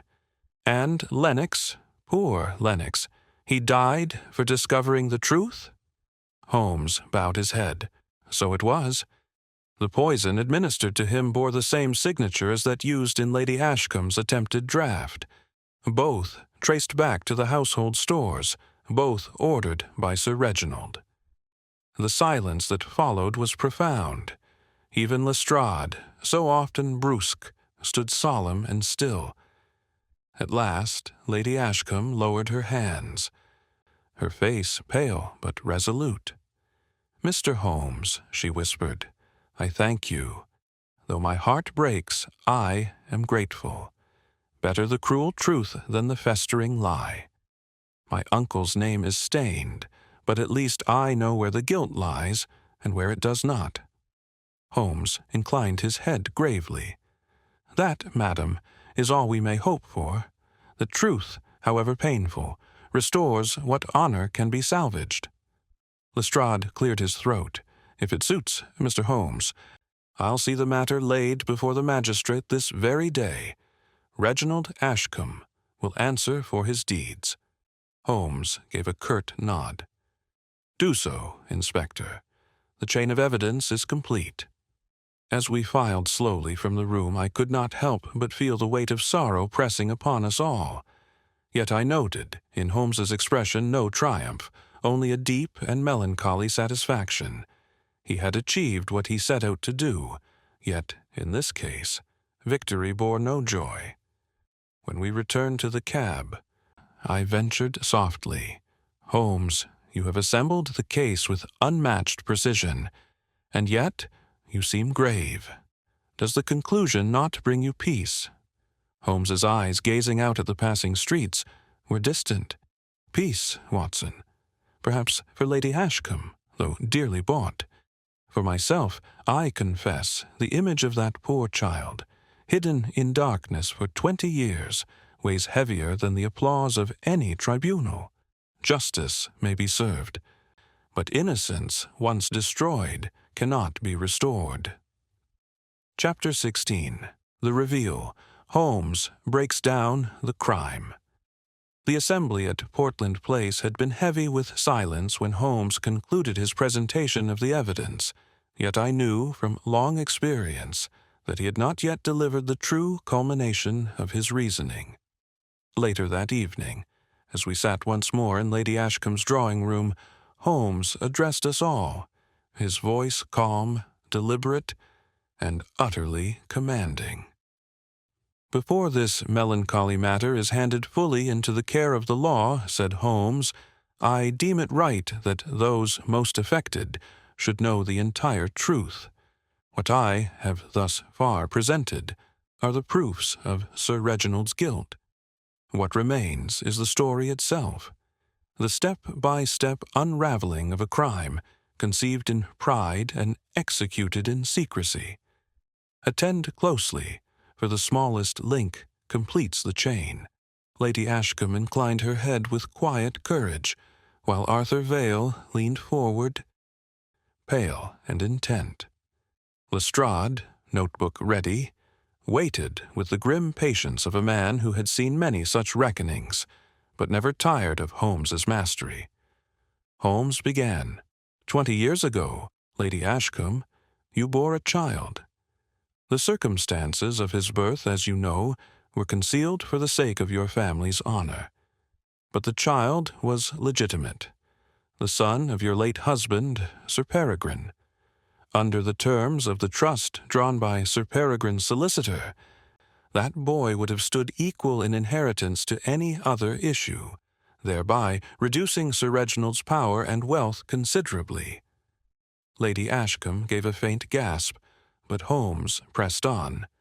Sir Reginald, a man of inflexible pride and ambition, saw at once the peril this child posed to the Ashcombe estate. He resolved upon the most dreadful of measures, to remove the boy before his existence could alter the course of succession. He enlisted Mrs. Dixon, whose loyalty and innocence he exploited, leading her to believe the child was sickly, beyond hope of life.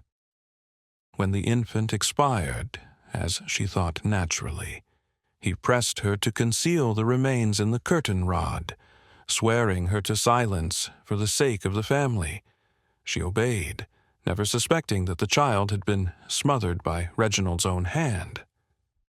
Mrs. Dixon, seated apart, sobbed quietly, shaking her head.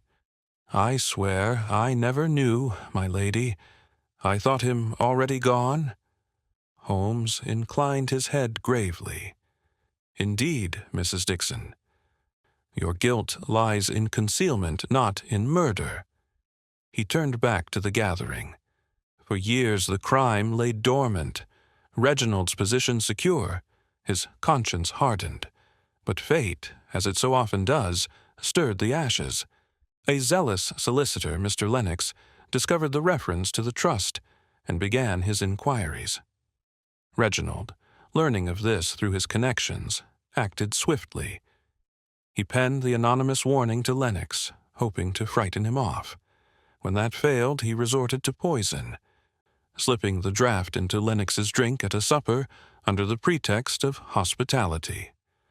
Lennox died suddenly, and the world accepted the verdict of apoplexy. Arthur Vale pressed his hands together, trembling.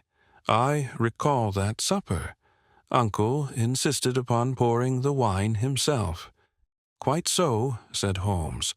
"The same poison, drawn from the household stores, later found its way into Lady Ashcombe's draught, when she began to speak again of the old nursery and the curtain rod.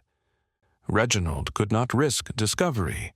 Twice he attempted her life, once by tainted cordial, again by a fall contrived upon the stair. Both attempts failed, and suspicion fell upon poor Dixon, whose loyalty was once more his shield.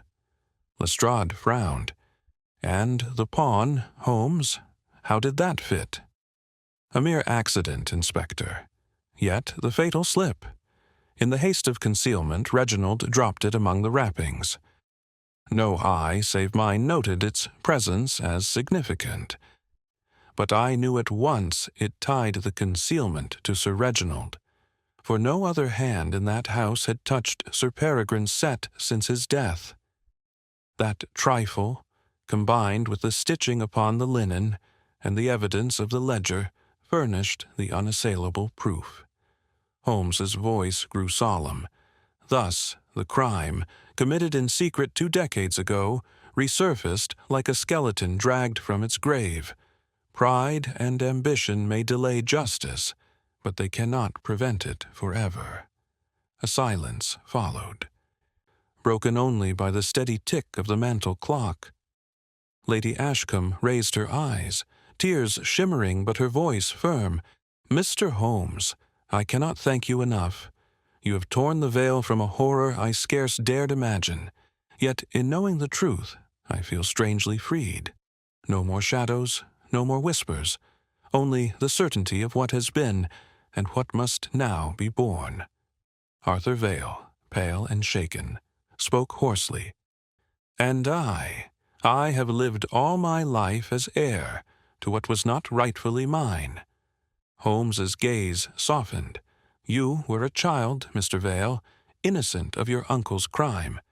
Bear no guilt for what you did not contrive. Yet take from this tragedy a lesson, that pride and concealment sow only ruin. Live honorably, and you shall redeem the name that was nearly destroyed. Lestrade snapped his notebook shut. "Well, Holmes, you've given us a case Scotland Yard will never forget. The magistrate will have all he needs. Sir Reginald won't see another sunrise outside a cell." Holmes merely inclined his head. "So justice demands." As we took our leave, I walked beside Holmes in silence, deeply moved by the day's revelations. At last I said softly, "Holmes, it is a dreadful tale, yet you unraveled it with unmatched clarity. Do you never tire of such burdens?" Holmes's eyes, fixed ahead, gleamed in the fading light. "Tire, Watson? No. But I confess, there are cases which leave a taste of ash rather than triumph. This is one of them. Still, truth has its own dignity, even when it wounds." We stepped into the cool evening air, the shadow of Portland Place falling behind us, and I felt with certainty that the case, though closed, would linger in our minds for many a year. Chapter 17. Outcome and Justice. The following days passed under a pall of somber anticipation. London newspapers, ever eager for sensation, filled their columns with rumors of the Portland Place scandal. The names of Ashcombe and Vale, once spoken with quiet respect in polite society, now trembled on every tongue. Yet amid the speculation, only a handful knew the true extent of the horror, and of that select few, none more keenly than Holmes, Lestrade, and myself. Sir Reginald Ashcombe was remanded in custody almost at once. At the preliminary hearing, the magistrate, having heard Lestrade's evidence and Holmes's careful testimony, declared the case strong enough for trial. The accused, though outwardly composed, betrayed moments of collapse when confronted with the damning items Holmes had produced. I, watching from the gallery, noted the flicker of rage that crossed his face when the pawn was placed upon the table, a mute witness that spoke more loudly than 100 words. Mrs. Dixon, for her part, was spared the dock, though not without deep examination. Her loyalty and misguided obedience to Sir Reginald earned her stern rebuke, yet Holmes himself interceded on her behalf, testifying that she had acted without knowledge of the crime's true nature. In the end, the magistrate released her on her own recognizance, deeming her punishment to lie more in conscience than in any prison walls. Lady Ashcombe bore the ordeal with a quiet fortitude that moved even Lestrade, a man not easily swayed by sentiment. When she left the court, she did so with head high, though I could see the toll in her drawn features. Arthur Vale remained at her side, pale and shaken, yet determined, it seemed, to shoulder what responsibilities now lay before him. That evening, as Holmes and I sat once more in our familiar quarters at Baker Street, I remarked upon the day's proceedings. "You were merciful to Mrs. Dixon, Holmes. Many would have clamored for her punishment." Holmes gave a faint shrug, the smoke of his pipe curling above him. "Mercy, Watson, is sometimes the truest form of justice.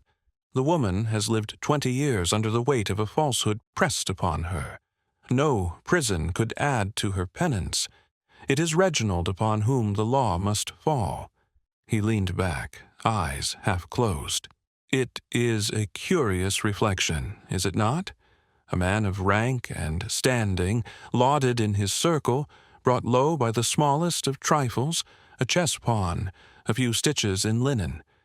The world admires bold deeds. Yet in truth, it is the infinitesimal detail that topples empires." I nodded thoughtfully. And yet, Holmes, I cannot but pity him.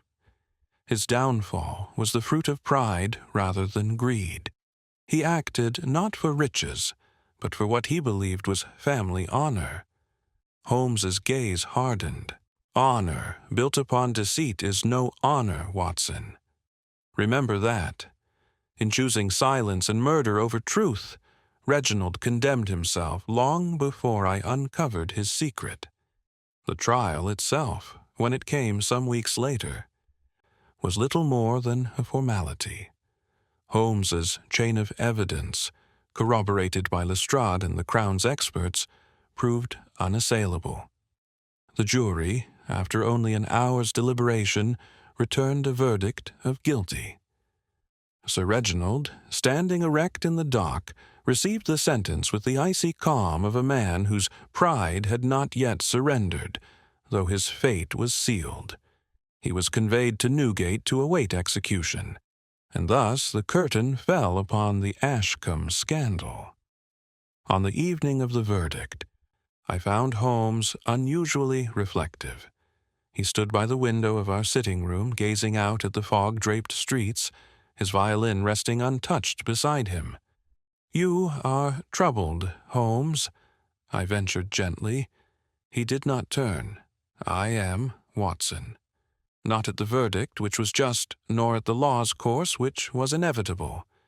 It is the thought of that poor child, nameless, voiceless, consigned to darkness for 20 years. His existence was deemed an inconvenience, his life an obstacle. That is the true tragedy of this case. Reginald is punished, yes, but the victim, the true victim, lies beyond the reach of all earthly courts. For a long time we stood in silence, the crackle of the fire the only sound in the room. At last Holmes stirred, a faint glimmer of iron returning to his voice. "Still, Watson, we must take comfort in this. The truth, though buried deep, has at last been brought to light. A shadow has been lifted from Portland Place. Lady Ashcombe and her nephew may begin anew, unburdened by whispers and half-remembered fears. That, perhaps, is as much as mortal men can hope to achieve.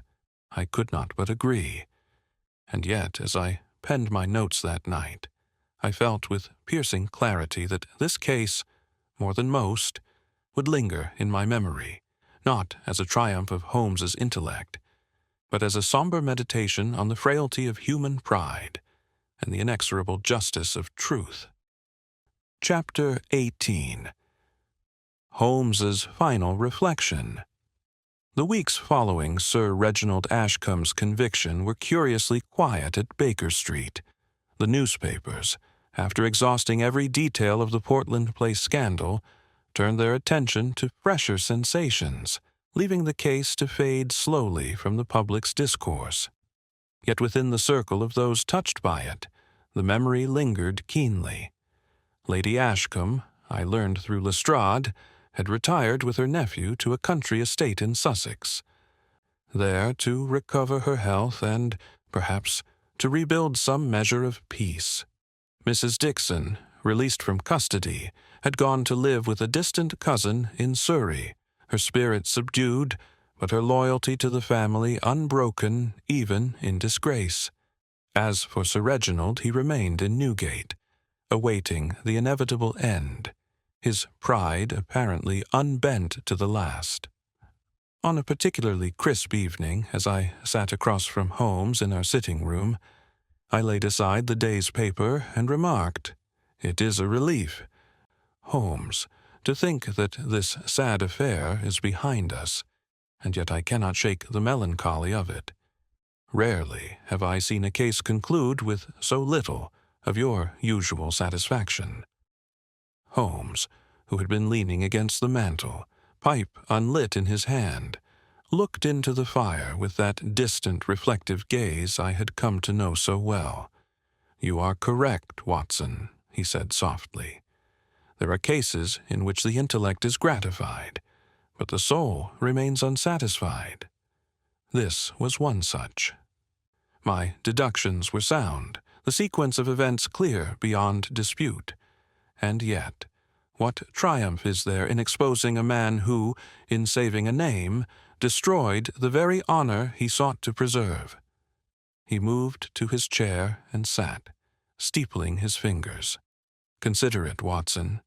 the life of a child, extinguished not for wealth or revenge, but for pride, the concealment, the falsehoods, the lingering shadow, all contrived for the sake of an inheritance that, in the end, will pass to another without joy or glory. A pitiful exchange, do you not think? I nodded gravely. And yet, Holmes, is there not some solace in knowing that truth has triumphed at last? That Lady Ashcombe and her nephew may live unshackled from the past? Holmes regarded me with a faint smile. Yes, there is that. Truth, Watson, is the one guest who, however unwelcome, must always be admitted. It may bruise the heart, but it cleanses the air. For Lady Ashcombe, the pain of knowledge is tempered by the freedom it brings. And for young Vale, the lesson is one he will carry into manhood, that no legacy is worth the stain of blood.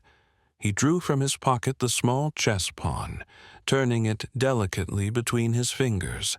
This trifle, Watson, so slight, so easily overlooked, was the lever that unseated a man of power. Reflect upon that. It is the smallest things which often hold the greatest weight. The world may look for grandeur in crimes, but it is in the faintest stitch, the tiniest token, that the truth most often resides. The firelight caught the gleam of the pawn, and for a moment the room seemed hushed, as though London itself paused to listen. Holmes replaced it in his case and rose, his lean figure outlined against the glow of the hearth. We have done our duty, Watson. Let others speak of scandal and justice. For us it is but another problem solved, another shadow lifted. And now, his lips curved in the ghost of a smile, I believe you have promised me a game of chess, have you not? I laughed quietly, though there was a catch in my throat. Indeed I have, Holmes. Though I warn you, I suspect you may see through my every move. He glanced at me with that familiar twinkle of amusement. Elementary, my dear Watson, elementary. And so, while the city beyond our window hummed with its endless life, we sat once more at our modest table, the tragedy of Portland Place receding into the annals of memory. Yet I knew, as surely as I knew the sound of Holmes's violin, that this case would remain forever among the most solemn in the chronicles of my friend's unparalleled career.